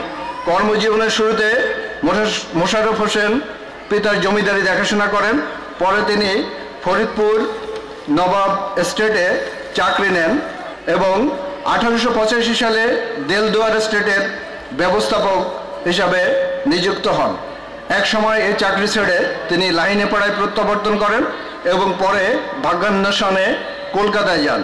প্রথম জীবনে কাঙাল হরিনাথ মজুমদারের গ্রাম বার্তা প্রকাশিকা ও কবিগুরু ঈশ্বরগুপ্তের সংবাদ প্রবাহকর পত্রিকায় সংবাদ প্রেরণ করতেন। কাঙাল হরিনাথের সঙ্গে তার হৃদ্যতার কারণে তাকে কাঙাল হরিনাথের সাহিত্য শিষ্য বলা হয়ে থাকে। পরবর্তী সময়ে মীর মোশাররফ হোসেন আজীবন নেহার ও হিতকরী নামে 2টি পত্রিকা সম্পাদন করেন। কারবালার বিষাদময় ঘটনা নিয়ে লেখা বিষাদ সিন্ধুকে তার শ্রেষ্ঠ রচনা বলে বিবেচনা করা হয়। কারবালার করুণ ইতিহাসের উপর ভিত্তি করে রচিত বিষাদ সিন্ধু বাংলা সাহিত্যের এক অমূল্য সম্পদ। দুর্গেশ নন্দিনী উপন্যাস প্রকাশিত হওয়ার 4 বছর পর মোশাররফের প্রথম উপন্যাস রত্নবতী প্রকাশিত হয়েছিল। এরপর তিনি একে একে কবিতা, উপন্যাস, নাটক, প্রবন্ধ, আত্মজীবনী, পাঠ্যপুস্তক ইত্যাদি বহু বিষয়ে বহু গ্রন্থ রচনা করেন। মীর মোশাররফ হোসেনের মোট 36টি বইয়ের সন্ধান পাওয়া যায়, যা ইতিমধ্যে আপনারা শুনেছেন। তার জমিদার দর্পণ নাটকটি 1872-73 সালে সিরাজগঞ্জে সংঘটিত কৃষক বিদ্রোহের পটভূমিকায় রচিত। তিনি সমকালীন সমাজের অসঙ্গতি ও সমস্যার উপর তীক্ষ্ণ কটাক্ষপাত করেন। তিনি সাম্প্রদায়িক মনোভাব থেকে মুক্ত ছিলেন।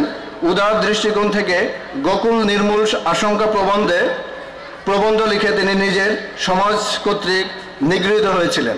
তিনি বঙ্গীয় সাহিত্য পরিষদের সঙ্গে যুক্ত ছিলেন। ভারতব্যাপী হিন্দু মুসলমানের সাম্প্রদায়িক ভেদাভেদ ও সংঘর্ষ দূরীকরণে তিনি বলিষ্ঠ ভূমিকা রাখেন। ধর্মীয় বিশ্বাসকে সম্পূর্ণ মর্যাদা দিয়ে মানবিক মূল্যবোধ ও বিচার সাম্যের একটি দুর্লভ পরিচয় রয়েছে তার প্রবন্ধে। 19 শতকের বাংলার নবজাগরণের চেতনায় উদ্বুদ্ধ হয়ে তিনি হিন্দু মুসলিম ঐক্যের আদর্শ তুলে ধরেন তার বিভিন্ন লেখায়। এ প্রসঙ্গে 1292 বঙ্গাব্দের 23শে জ্যৈষ্ঠ চারুবার্তা পত্রিকায় প্রকাশিত বিষাদ সিন্ধু গ্রন্থের সমালোচনায় জনৈক লেখকের লেখায় অংশবিশেষ উল্লেখ করা প্রাসঙ্গিক বলে আমি মনে করি। সমালোচক লিখেছেন, আমরা ভরসা করি বাঙালি হিন্দু এই পুস্তক পড়িয়া মুসলমানকে ভাই বলিতে শিখিবেন, আর বাঙালি মুসলমান এই গ্রন্থ পড়িয়া বিশুদ্ধ বাংলা ভাষা শিক্ষা লাভ করিবেন। 1912 সালের 19শে ডিসেম্বর রাজবাড়ী জেলার পদমদি গ্রামের নিজ বাড়িতে মীর মোশাররফ হোসেন মারা গেলে বিবি কুলসুমের কবরের পাশেই তাকে সমাহিত করা হয়। মীর মোশাররফ হোসেনের স্মৃতি রক্ষা, তার সাহিত্যকর্মের প্রাতিষ্ঠানিক চর্চা ও গবেষণার লক্ষ্যে বাংলা একাডেমি তার সমাধিস্থলকে কেন্দ্র করে মীর মোশাররফ হোসেন স্মৃতিকেন্দ্র স্থাপন করেছে। স্মৃতিকেন্দ্রের অন্যতম উদ্দেশ্য এই প্রতিষ্ঠানকে কেন্দ্র করে এই অঞ্চলের সাহিত্য সংস্কৃতি চর্চাকে বেগবান করা। স্মৃতিকেন্দ্র স্থাপন ছাড়াও বাংলা সাহিত্যের এই অমর শিল্পীর জীবন ও সাহিত্যকর্মের চর্চা ও প্রসারে বাংলা একাডেমি নানা কার্যক্রম পরিচালনা করে আসছে। একাডেমি তার রচনাবলী প্রকাশ করেছে। এই রচনাবলীর মুদ্রিত কপি দীর্ঘদিন ধরে আমাদের বিক্রয় কেন্দ্রে ছিল না। এ বিষয়ে আপনারাও জানিয়েছেন। আমি অত্যন্ত আনন্দের সাথে জানাচ্ছি, আমরা এই রচনাবলী পুনর্মুদ্রণের কাজে হাত দিয়েছি এবং ইতোমধ্যে প্রথম খণ্ড প্রকাশিত হয়েছে। বাংলা একাডেমি তার অমর সৃষ্টি বিষাদ সিন্ধু এবং এর ইংরেজি অনুবাদ ওশিয়ান অফ সরো প্রকাশ করেছে। মীর মোশাররফ হোসেনের জীবনী গ্রন্থ এবং তার জীবন ও সাহিত্যকর্মের উপর রচিত একাধিক গ্রন্থও একাডেমি থেকে প্রকাশ করা হয়েছে এবং এ ধারা অব্যাহত আছে। আমি সর্বশেষ এখানে যে আলোচনা বা দাবিগুলো এসছে সে বিষয়ে আমি একটু আলোকপাত করে আমার বক্তব্য শেষ করব। এখানে বলা হয়েছে যে এই প্রোগ্রাম যখন হয় তার আগে সমন্বয় সভা করার জন্য, তো আমি দ্ব্যর্থহীনভাবে এখানে বলতে চাই, আগামী প্রোগ্রাম যখন হবে আগামী বছর, তার আগে অবশ্যই এই সমন্বয় সভা অনুষ্ঠিত হবে। এ ব্যাপারে বাংলা একাডেমি সচেষ্ট থাকবে। আপনারা বলেছেন কলেজ জাতীয়করণের বিষয়, এটা আসলে বাংলা একাডেমির কাজ না। এ বিষয়ে আপনারা সংশ্লিষ্ট মন্ত্রণালয়ে আবেদন করবেন। এখানে আমাদের জেলা প্রশাসক মহোদয় আছেন, ওনার মাধ্যমে আপনারা যোগাযোগ করে শিক্ষা মন্ত্রণালয়ে যোগাযোগ করবেন। এ বিষয়ে যদি বাংলা একাডেমির তদবির করার প্রয়োজন আপনারা মনে করেন, আমরা আপনাদের পাশে আছি। আমাদের দিক থেকে সর্বাত্মক সহযোগিতা আমরা করার চেষ্টা করব। আমি এখানে বলতে চাই, নেক্সট প্রোগ্রাম যেটা হবে সেটাকে আরও আকর্ষণীয় করে তোলার জন্য আমরা এখানে মীর মোশাররফ হোসেনের যে কোনো গ্রন্থ থেকে, যেমন বিষাদ সিন্ধু বা জমিদার দর্পণের একটা নাটক আগামী প্রোগ্রামে ইনশাল্লাহ এখানে মঞ্চস্থ হবে, আপনাদের সামনে আমি ঘোষণা করতে চাই। পর্যটকদের সুযোগ সুবিধার বিষয়ে যেটা বলা হয়েছে সেটা আমরা ডিসি মহোদয়ের সাথে কথা বলে আমরা জেলা প্রশাসন, উপজেলা প্রশাসন আছে, বাংলা একাডেমি আছে, অবশ্যই আমরা এটাকে আরও সুন্দর এবং আকর্ষণীয় করে তোলার জন্য জেলা প্রশাসনের সাথে আমরা কথা বলে আমরা ব্যবস্থা নিব। এরপরে বিশ্ববিদ্যালয়ের কথা যেটা বলেছেন এটাও আসলে সরকারের সিদ্ধান্ত। এ বিষয়ে আপনারা এর মাধ্যমে আমাদের শিক্ষা মন্ত্রণালয়ের মাধ্যমে চেষ্টা করেন, আর সেখানেও আমাদের ভূমিকা প্রয়োজন হলে আমরা অবশ্যই সেখানে ভূমিকা রাখব। আমরা পাঠ্যসূচিতে মীর মোশাররফ হোসেনের যে আমরা ছোটবেলায় আমরা স্কুলে যখন পড়েছি, তা আমি জানি না এখনকার পাঠ্য বই আছে কিনা। যদি না থাকে আমরা এনসিটিভির সাথে কথা বলবো। এনসিটিভির এই কমিটিতে আমাদের ডিজি মহোদয় আছেন, উনি অত্যন্ত পণ্ডিত মানুষ। তো স্যারকে আমি অনুরোধ করব, যদি না থাকে পাঠ্য বইয়ে তাহলে সেটাকে পুনর্বহাল করার জন্য আমি স্যারকে কালকে গিয়েই বলবো। এরপরে আমরা আরেকটা ঘোষণা দিতে চাই, সেটা গবেষণা কেন্দ্র এখানে প্রতিষ্ঠা করার কথা বলেছেন। তো এখানে আমরা, আমার পরিচালক মহোদয় দুইজন আছেন, ওনাদের সাথে আমি কথা বলেছি ইতিমধ্যে। তো এখানে আমরা যেটা করব, আমরা ভেবেছি যে আমরা ফেলোশিপ প্রদান করব অল্প সময়ের জন্য, সেটা 3 মাস মেয়াদি হতে পারে, 6 মাস মেয়াদি হতে পারে, ইভেন 1 মাস মেয়াদি হতে পারে। আমরা একটা বরাদ্দ দিব, আমি গবেষককে আমরা বলবো আপনি এখানে চলে আসবেন, আসার পরে এখানে থাকা খাওয়ার সব ব্যবস্থা আমরা করব, ওনাকে সম্মানের ব্যবস্থা করব। উনি এটার পরে আমাদের দিবেন, ওনার গবেষণা পেপার দেবেন, আমরা বাংলা একাডেমি থেকে সেটা প্রকাশ করার ব্যবস্থা করব। সর্বশেষ, আপনারা দীর্ঘ সময় ধরে, বিশেষ করে আমাদের বাচ্চারা দীর্ঘ সময় ধরে এখানে আসলে বক্তৃতা এখন মানুষ শুনতে চায় না, অনেক বক্তা এখানে ছিলেন, আপনারাও দীর্ঘক্ষণ ধরে অপেক্ষা করছেন এবং এখানে এসছেন, সেই জন্য আমি বাংলা একাডেমির পক্ষ থেকে কৃতজ্ঞতা প্রকাশ করছি। আমাদেরকে এখানে যে সময় দিয়েছেন তার জন্য আপনাদেরকে ধন্যবাদ জানাচ্ছি। আর সবশেষে আমি আমাদের জেলা প্রশাসন এবং উপজেলা প্রশাসন, বিশেষ করে আমাদের উপজেলা নির্বাহী অফিসার, উনি অত্যন্ত পরিশ্রম করেছেন এটাকে সার্থক করার জন্য, তো তার প্রতি কৃতজ্ঞতা জানাচ্ছি, জেলা প্রশাসনের প্রতি কৃতজ্ঞতা জানাচ্ছি এবং এই অনুষ্ঠান সফল করার জন্য আপনারা সুধীজন যারা আমাদেরকে সহযোগিতা করেছেন সবার প্রতি কৃতজ্ঞতা জানিয়ে আমার বক্তব্য শেষ করছি। ধন্যবাদ সবাই।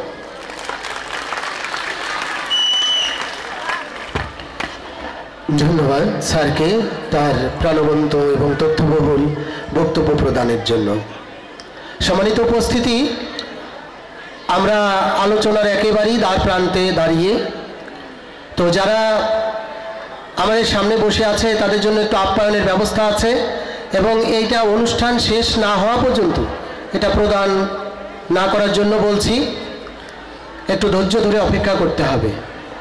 যাই হোক, আমরা আলোচনার শেষ প্রান্তে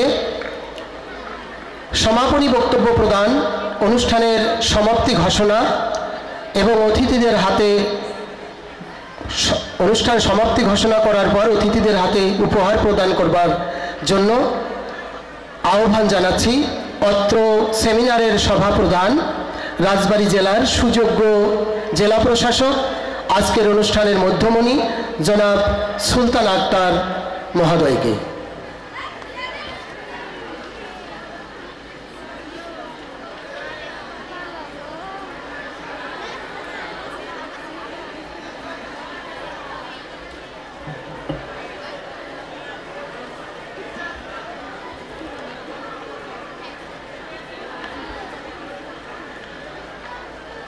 মীর মোশাররফ হোসেনের 178তম জন্মবার্ষিকী উপলক্ষে বাংলা একাডেমি কর্তৃক আয়োজিত আজকের এই সেমিনারে উপস্থিত আমাদের শ্রদ্ধেয় ডক্টর সেলিম রেজা স্যার, এছাড়াও এখানে উপস্থিত আছেন আজকে বাংলা একাডেমির পরিচালক সহ অন্যান্য কর্মকর্তাবৃন্দ, আছে আমাদের এখানকার উপজেলা নির্বাহী অফিসার, এখানকার বেশ কয়েকজন শিক্ষক যারা মীর মোশাররফ হোসেন কলেজে কর্মরত, আমাদের বিভিন্ন সাংবাদিক বৃন্দ, বেশ কয়েকটি স্কুলের শিক্ষার্থীরা যারা খুব অস্থির হয়ে আছে, সবার প্রতি আমার সালাম, শুভকামনা। সবার প্রথমেই আমি কৃতজ্ঞতা, আন্তরিক ধন্যবাদ জানাচ্ছি বাংলা একাডেমিকে, তারা প্রতি বছরই এটি করে থাকে। আমি জেলা প্রশাসক হিসেবে এবারই পেলাম, তো স্যারের সাথে আমার যোগাযোগ হয়েছে, আমাদের আজকের প্রধান অতিথি স্যারের সাথে আমি দেখেছি যে আয়োজনের বিষয়ে তাদের অত্যন্ত আন্তরিকতা ছিল। আমরা বিভিন্ন বক্তার বক্তব্য বিদগ্ধ যাদেরকে আমি বলবো, আসলে যারা মীর মোশাররফ হোসেনকে নিয়ে যারা গবেষণা করে, তারা যখন বলছিলেন স্বতঃস্ফূর্তভাবেই হৃদয়ের ভিতর থেকেই জিনিসগুলো আসছিল সামনে। আসলে আমাদের যে অডিয়েন্সটা আজকে ছিল, তারা কি আমাকে এখনো শুনছো কি না আমি জানি না, তোমাদের আসলে বয়সটাই খুবই তারুণ্যদীপ্ত, বয়সের কারণে তোমরা একটু রেস্টলেস থাকবে এবং তোমাদের সাথে আমাদের জেনারেশন গ্যাপও অনেক। এখনো যখন আমি কথা বলছি অনেককেই দেখছি যে তোমরা অন্যর সাথে গল্প করছো। তোমরা যদি আমাকে শুনে থাকো, একটু যদি শুনে থাকো তোমরা আমার ডানে এবং বামে, আমাদের প্রিয় সোনামণিরা, প্রিয় শিক্ষার্থীরা, খুব অল্প সময়ের মাঝে কিন্তু এই প্রোগ্রামটি শেষ হয়ে যাবে এবং তোমরা কতটুকু ফিল করেছো আমি জানি না, আমি ফিল করেছি যে তোমরা অনেক সৌভাগ্যবান এবং সৌভাগ্যবতী যে তোমাদের এই উপজেলা স্কুলের পাশে এরকম উচ্চ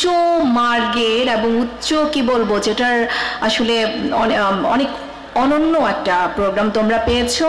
তোমাদের সামনে যারা বক্তা ছিলেন তারা বাংলাদেশের যে সাহিত্য তার যে যারা একদম তারা বলেছে যে ফাউন্ডেশন পিলার যাদের হাত দিয়ে রচনা হয়েছে, যারা রচনাকারী, সে ধরনের একজনের সম্পর্কে তার জীবনের এমনি নর্মাল না। তোমরা যদি বাংলাপিডিয়া বা উইকিপিডিয়া বা গুগলে যদি আমরা সার্চ দেই, যে কোনো বিষয়ে আমরা অনেক লেখা কিন্তু পেয়ে যাই। কিন্তু এই যে গবেষণালব্ধ যে লেখা, এবং যিনি আমাদের মূল আলোচক ছিলেন তুহিন ওয়াদুদ, প্রবন্ধকার যিনি, তারা আসলে যখন বলেছেন তারা আসলে এগুলো নিয়েই সারা জীবন কাজ করেছেন, তারা বাংলা বিভাগে পড়াশোনা করিয়েছেন, যে কারণে যে এই তথ্যগুলো একেবারে ফিল্টার্ড হয়ে যেই একেবারে মানে সেগুলোকে মালা দিয়ে গেঁথে কথাগুলোকে বলা, রিলেট করা, সেগুলো আসলে সেটা হজম করার জন্য যে সেই অবস্থাটাও আসলে এই সোনামণিদের নাই। তো সেজন্য আসলে তারপর তোমাদের কাছে আমাদের অনুরোধ, তোমরা যারা, আমি কর্তৃপক্ষের কাছে বা বাংলা একাডেমি যারা আছে তাদের প্রতি বলাটুকু বলবো, তোমরা কিন্তু যারা এখানে আছো, তোমাদের চোখে আমি বিশ্বাস করি তোমাদের চোখে স্বপ্ন আছে, তোমরা অনেক বড় হবে, অনেক দূর এগিয়ে যাবে। তোমাদেরই মতো তোমাদের একটু বড় ভাই বোনেরা বা তোমাদের মতো বয়সেরও অনেকে কিন্তু গত জুলাই এবং আগস্টে একটা পরিবর্তনের লক্ষ্যে কিন্তু রাস্তায় গিয়ে দাঁড়িয়েছিল, আন্দোলন করেছিল। তোমরা যারা ঢাকায় ছিলে না, তোমরাও কিন্তু উপজেলায় জেলায় তোমাদের মতো করে দেয়াল লিখন করেছে অনেকে, এখনো তোমরা অনেক গ্রাফিতি আঁকো, তোমরা কিন্তু আমার মনে হয় অ্যাটলিস্ট পরিবর্তনটা ফিল করেছো। তো তারা যে ফিল করেছে, তারা যে পরিবর্তনটা করেছে, সেটা কেন করেছে? তাদের কাছে মনে হয়েছে, তোমাদের ভাইয়ারা, তোমাদের আপুরা, তোমাদের যারা একটু সিনিয়র, সেই তরুণদের মনে হয়েছে যে এই স্বপ্নের বাংলাদেশ তারা দেখতে চায়, যেখানে সবার সম অধিকার নিশ্চিত হবে, সবাই তার যোগ্যতা অনুযায়ী কাজ করার সুযোগ পাবে। সেই এনভায়রনমেন্টটা তারা পায়নি। সে যে বঞ্চনা, সে যে কষ্ট নিয়ে কিন্তু তারা নিজের জীবনটাকে সামনে রেখে তারা কি করেছে, প্রতিবাদ করেছে, এবং অনেকে মারা গেছে, তারপর কিন্তু বাকিরা থামেনি। তারা গিয়ে কিন্তু তাদের যে কাঙ্ক্ষিত চাওয়া, সেটা কিন্তু তারা আদায় করে নিয়েছে। কেন করে নিয়েছে? একটা সুন্দর বাংলাদেশ দেখার জন্য। তারা এবং তাদের পরবর্তী যে প্রজন্ম যেন খুব সুন্দর একটা জীবন পায়। তো এই যে তোমরাও যারা আছো, তোমরাও তাহলে সুন্দর জীবন চাও, নিশ্চয়ই চাও না?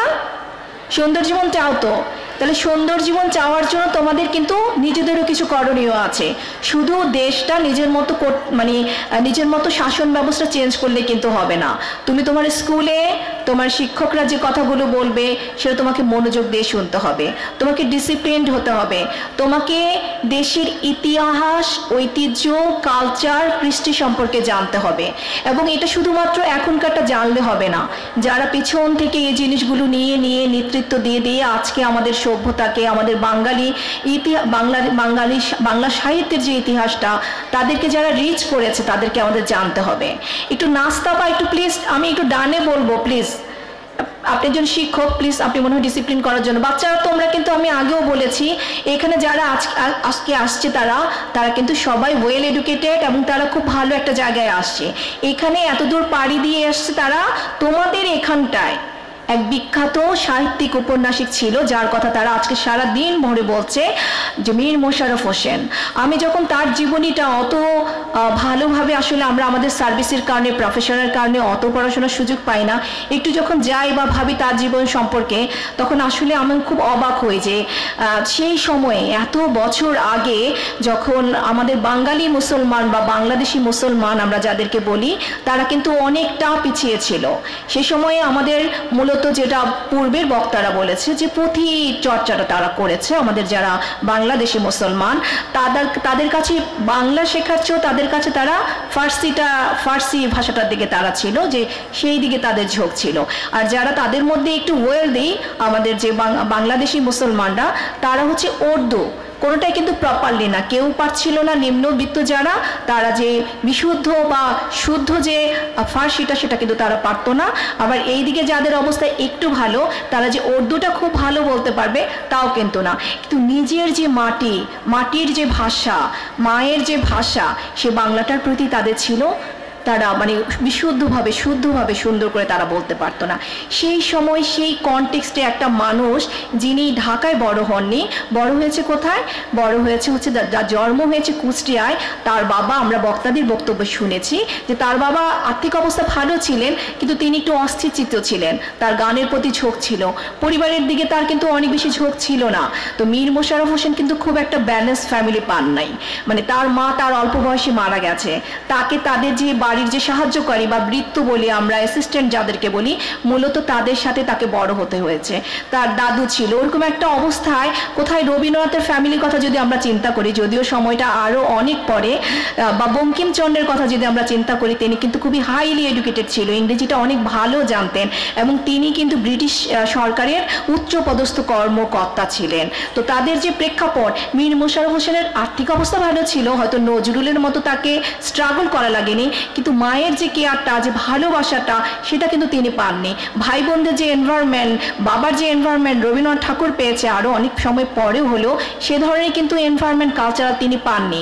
তিনি প্রাথমিকভাবে মৌলভীর কাছেই পড়াশোনা করেছিলেন। একটু বড় হয়ে গিয়ে বিভিন্ন ইংরেজি স্কুলও তার বাবা নিয়েছে, কিন্তু কমপ্লিট ইভেন তার বিলেতেও পাঠানোর, তার বাবা যেই কেনি সাহেব সম্ভবত ওখানকার যে নীলকুঠির ছিলেন, তার মেয়েদের সাথে বিলেতে পাঠানোর একটা বিষয় ছিল। পরে আমাদের মীর মোশাররফ হোসেন যে আমাদের সাহিত্যিক, তার বাবা যে মোয়াজ্জেম হোসেন, তার মনে হয়েছে যে ছেলেকে যদি ওখানে পাঠায় তাহলে বিলেতি মেয়েটে বিয়ে করবে, সেই ধারণা থেকে কিন্তু ছেলেকে আর সেখানেও পাঠাননি। পড়াশোনায় কিন্তু তার বিভিন্ন সময়ে বিচ্ছিন্ন হয়ে গেছেন, কিন্তু বিশুদ্ধ বাংলায় উপন্যাসটা, অবশ্যই এর পিছনে কিছু ভূমিকা আছে। আমরা এই অঞ্চলে কাঙ্গাল হরিনাথ সম্ভবত না পত্রিকাটা যে করতো, পত্রিকা কুষ্টিয়া কিন্তু একটু কালচারাল একটা ছিল কাঙ্গাল হরিনাথের কারণে। তার একটি পত্রিকা ছিল, পত্রিকাটির নাম আমি গ্রাম বার্তা প্রকাশিকা, রাইট, ওটাতে কিন্তু লিখতো তিনি, আমি যদি ভুল না করে থাকি। এই যে ওনার সান্নিধ্য, তার কাছ থেকে জানা এবং ইংরেজি স্কুল গায়ে খানিকটা পড়া, ইভেন হিন্দু কালচারের সাথে, হিন্দু ছেলেদের সাথে, সেটা তিনি তার উপন্যাসে অনেক জায়গায় বলেছেন যে তিনি অনেক বেশি প্রভাবিত হয়েছেন এবং সেখান থেকে তার আসলে লেখার প্রতি, এবং পরবর্তী যে বিশুদ্ধ বাংলায় প্রথম বাংলাদেশি মুসলমান হিসেবে যে লেখাটা, যে কি অসাধারণ লেখাটা, আসলে এই কনটেক্সটে হয়তো এই সময় আমরা যারা বাংলাটাই মানে যেটা বলবো চলিত বাংলায় আমরা অনেকে শুদ্ধভাবে সুন্দরভাবে বলি না, বলার চেষ্টা করি না। মনে হয় যে অনেক সময় আমি অনেককে দেখি এই প্রজন্মে যারা কথাগুলোকে যখন ফর্মালি যাচ্ছে ভেঙে ভেঙে বলছে, তো সেই সময়ে তারও আগে, অনেক আগে সেই সাধু ভাষা, একদম প্রমিত যে সাধু ভাষা, সেখানটায় উপন্যাসগুলো একটু টাফ, কিন্তু তারপরও বাংলা একাডেমির যে স্যারেরা এখানে আছেন, আসলে আমরা যারা টুকটাক অন্য দেশগুলোতে গিয়েছি বা পড়াশোনা করেছি, আমরা দেখেছি যে মানে আমাদের যত ঐতিহ্যগুলোকে আমরা যতটা ধারণ না করতে পারি, তাদের হয়তো তার চেয়েও ছোটোখাটো কোনো একটা জিনিস আছে, কোনো একজন লেখক আছে, তাদের জিনিসগুলোকে তারা সেই জায়গাগুলো এমনভাবে মানে পরবর্তী জেনারেশনের মধ্যে ঢুকিয়ে দেয়, তাদেরকে বাধ্য করে যে ভাবনাগুলোতে গোড়ায় ফিরে যেতে। ওই জায়গাগুলোতেই মনে হয় স্যার, প্রধান অতিথি স্যারের দৃষ্টি আমি বলছি, যেহেতু আপনি স্যার এই মোমেন্টে বাংলা একাডেমি একটু গুরুত্বপূর্ণ দায়িত্বে আছেন, যে স্যার ওরাও যেমন আসলে ট্র্যাকচ্যুত, ওরাও আমাদের ঐতিহ্য থেকে দূরে চলে যাচ্ছে, ওরাও টিকটক দেখা প্রজন্ম, ওরাও ফেসবুক দেখা, রিলস দেখা প্রজন্ম, আবার একই সাথে ওদেরকে আমাদের করার জন্য একটু চিন্তা করতে হবে। বারবারই উচ্চারিত হয়েছে জেলা প্রশাসনের কথা।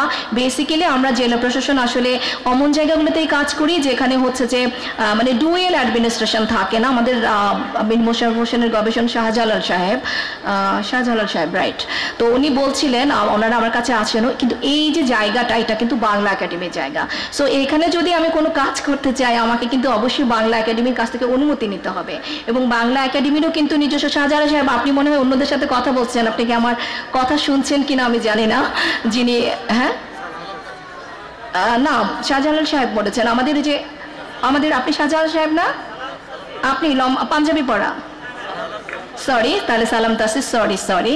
তো আপনি বলেছেন, আপনি একটু আপনার অবগতির জন্য বলছি যে আমরা যারা জেলা প্রশাসন কাজ করি, আমরা এমনি জায়গায় যেখানে বেসরকারি, যেমন আপনার প্রকাশনা বা এই টাইপের কাজে আমি যে কোনো সময় হেল্প করতে পারবো, কিন্তু এই যে মীর মোশাররফ হোসেন স্মৃতি কেন্দ্র, এখানে কোনো কাজ যদি আমাকে করতে চাই, কোনো ডিজাইন যদি আমি চেঞ্জ করতে চাই, আমাকে অবশ্যই বাংলা একাডেমির অনুমতি লাগবে। এটার কিন্তু জুরিসডিকশন আমার না, মানে আমরা জেলায় কাজ করব কিন্তু এটা জুরিসডিকশন স্যার দেন, তো সেক্ষেত্রে এটার জন্য কিন্তু স্যারদেরও ডেভেলপমেন্ট প্ল্যান থাকে।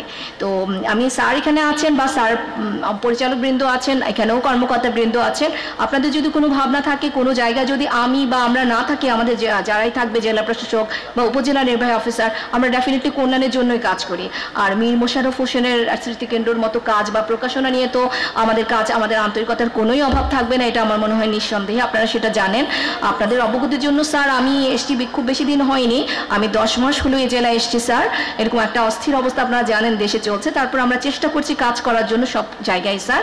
আমরা আমাদের একটা প্রকাশনা জন্য আমরা পত্রিকায় বিজ্ঞপ্তি দিয়েছি যে রাজবাড়ির ঐতিহ্য নিয়ে ছড়িয়ে ছিটিয়ে থাকা যেখানে যা যা আছে, যে লেখক বা যে প্রকাশকরা আছে তারা যেন আমাদের কাছে জিনিসগুলো সাবমিট করে স্যার, সেটা নিয়ে আমরা একটা সংকলন করব। তো এখানে যারা আমাদের রাজবাড়িতে স্যার তারা, আমি স্যার এটাও আপনাকে অ্যাসিওর করি যে স্যার তারা কিন্তু খুবই আন্তরিক। মানে এখানে যারা মীর মোশাররফ হোসেনকে নিয়ে গবেষণা করেন বা যারা কাজ করেন তারা কিন্তু প্রচুর আমাদের কাছে যায় এবং তাদের নিজস্ব মাঝে মাঝে তারা স্যার বিভিন্ন প্রোগ্রাম করে। আমাকেও স্যার বেশ কয়েকটি প্রোগ্রামে ইনভাইট করেছে এবং তাদের আন্তরিকতা যে জায়গাটা, তারা আসলে প্যাশন থেকে কাজ করে, যেটা স্যার ট্রুলি স্যার ন্যাশনালি যারা গবেষণা করে তাদের তো হয়তো স্যার পড়াশোনা বা একাডেমিশিয়ান তারা গবেষণালব্ধ, কিন্তু এখানে ওনাদের প্রফেশন ছাড়াও ভিতর থেকে প্রাণের দরটা নিয়ে কাজ করে স্যার। আপনি যেটা বলছিলেন স্যার, আমার কাছে মনে হয় নেক্সট টাইমে স্যার সেলিব্রেশন বা উদযাপনের সময়টায় তাদের মতামতগুলো স্যার নিলে মনে হয় আরেকটু রিচ, আরেকটু পার্টিসিপেটরি, আর একটু আপনাদের যে ফ্রুটফুল হওয়াটা স্যার।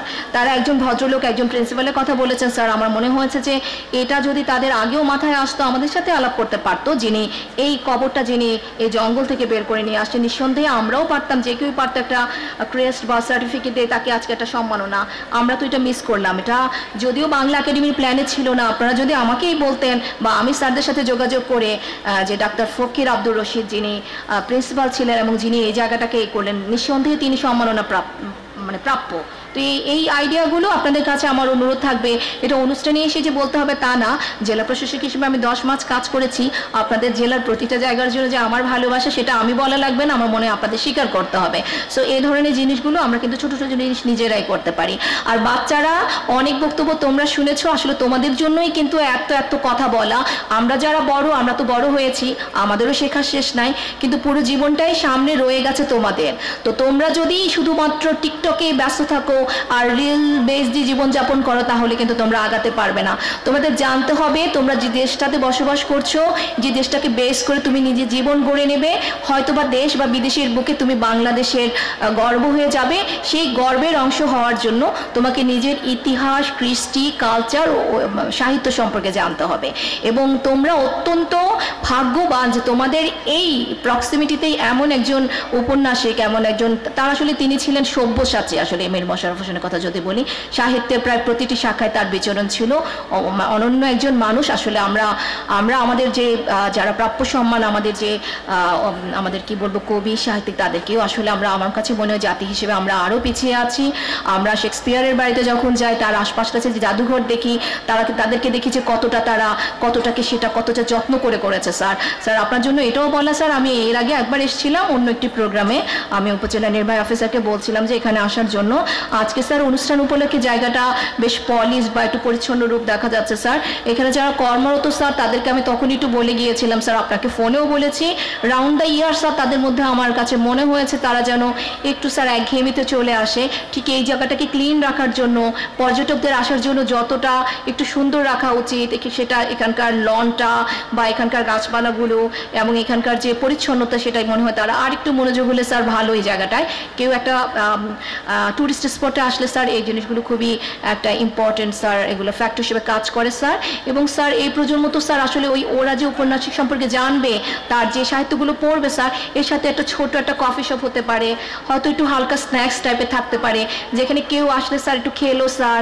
তারপর স্যার একটা ছোটোখাটো মিউজিয়াম হতে পারে, তার যেহেতু তার নিজের বাড়িও খুব দূরে না মীর মোশাররফ হোসেনের, তাদের পারিবারিক কোনো ছোটোখাটো জিনিস যদি সংগ্রহ করা যায়, বা এখানেও যেহেতু উনি লম্বা একটা সময় কাটিয়েছে লাহিনী পাড়া সহ এখানে পদম দিতে, ওখানে যদি তাদের পরিবারের, তার বাড়িটাও স্যার দেখলাম আমি যে কি পরিমাণ তারা আসলে ওই সময় আগানো ছিল, সেই বাড়ির যে দৃশ্যটাই বলে দিচ্ছে যে তাদের ফ্যামিলি অনেক অ্যাডভান্স ছিল।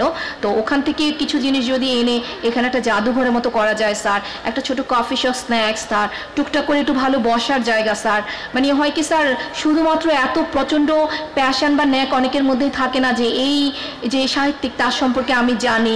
দেখা যাবে যে স্যার তার সাথে একটু বিনোদন ছোটোখাটো, যেটা এইটার থিমের সাথে যায়, এইটাকে একটা স্যার জায়গা যদি করা যায়, তাহলে আমার কাছে মনে হয় যে জেলায়ও আমাদের বিভিন্ন সরকারি কর্মকর্তা বিভিন্ন প্রোগ্রাম উপলক্ষে উপলক্ষে যারা আসে স্যার তাদেরকে এই জায়গাটা আনতে গেলে স্যার আপনি দেখেছেন যে স্যার জেলা সদর থেকে এটা কিন্তু বেশ দূর স্যার, রাস্তাগুলো অসম্ভব ন্যারো স্যার।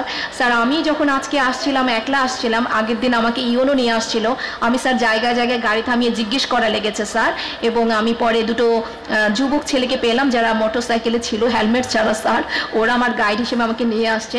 তো স্যার এটা একটু ইন্ডিকেশন যে এটা কোন দিকে, এই রাস্তাগুলো উপজেলা প্রশাসন প্রয়োজনে স্যার আমরা এলজিইডির মাধ্যমে যে রাস্তাগুলো একটু প্রশস্ত করা যায় কিনা, তারপর সাইডের ভিতরটাকে স্যার এমন একটু কিছু করা। তারপর স্যার তারা যেটা বললো যে স্যার শুধুমাত্র একদিন না থেকে তার যে এত বিখ্যাত নাটকগুলোর কথা আমরা শুনলাম স্যার, বসন্ত কুমারী, জমিদার দর্পণ, এরকম একটু মঞ্চায়ন হওয়া, মানে জেলা থেকেও দেখা যাবে স্যার আজকে যারা আসছে, আমি আমাদের বেশ কয়েকজনকে এখন দেখতে পাচ্ছি না শুরুতে, তারা যারা আসছে একেবারে হৃদয়ের তাগিদে স্যার, কিন্তু শুধু হৃদয়ের তাগিদে আসা মানুষের সংখ্যা তো আপনি জানেন স্যার খুবই কম। যখন আমরা একটা ফেস্টিভ কালারফুল মোডে আসবো, অ্যাটলিস্ট এটার আকর্ষণীয় আসবে স্যার, 3 দিন ব্যাপী প্রোগ্রাম করা, সেটাকে কালারফুল স্থানীয় এবং আপনাদের মাধ্যমে এভাবে স্যার মনে আমরা করতে পারি স্যার। আজকের আলোচনার জন্য না শুধু মীর মোশাররফ হোসেন আসলেই তো আসলে আমাদের একটা অনন্য সম্পদ। অনেক কথা বলা হয়ে গেল, জানি না কতটুকু গুছিয়ে বলতে পেরেছি। যারা আসছেন ঢাকা থেকে, আপনাদের কোথাও কষ্ট হলে তার জন্য আন্তরিকভাবে দুঃখিত। যতক্ষণ আছেন আমাদের সার্কিট হাউস প্লাস উপজেলা প্রশাসন আপনাদের সাথে আছে, সুযোগ পেলে যদি থাকেন আমাদের অন্য যা উপজেলাগুলোও দেখতে পারেন, সেখানে কোনো সহযোগিতা লাগলে আমরা আপনাদের জন্য আছি। বাচ্চারা তোমরা মনোযোগ দিয়ে পড়বে, কতটুকু শুনেছো সবার কথা, কতটুকু নিতে পেরেছো জানি না, তবে বড় হওয়ার জন্য কিন্তু খাটতে হবে, শিখতে হবে এবং পরিশ্রম করতে হবে। পৃথিবীতে কেউই কিন্তু কঠোর পরিশ্রম এবং ডিসিপ্লিন ছাড়া এবং নিজেকে ডেডিকেশন ছাড়া কিন্তু বড় জায়গায় যেতে পারেনি। সফলতার কোনো শর্টকাট মন্ত্র নেই, সফল হওয়ার জন্য সবাইকে যে লাইনেই সফল হোক তাকে কিন্তু পরিশ্রম করতে হয়েছে। তোমরা যারা আছো শিক্ষার্থীরা, মঞ্চে যারা উপবিষ্ট আছেন, আমার সামনে যারা সিনিয়র কর্মকর্তা সহ সাংবাদিক বৃন্দ সহ গণ্যমান্য ব্যক্তিবর্গ, সবার প্রতি আমার আবারও শুভকামনা। আল্লাহ আমাদের সবার জীবন ভালো করুক। আসসালামু আলাইকুম। এবং আজকের এই সেমিনারের আমি সমাপ্তি ঘোষণা করছি।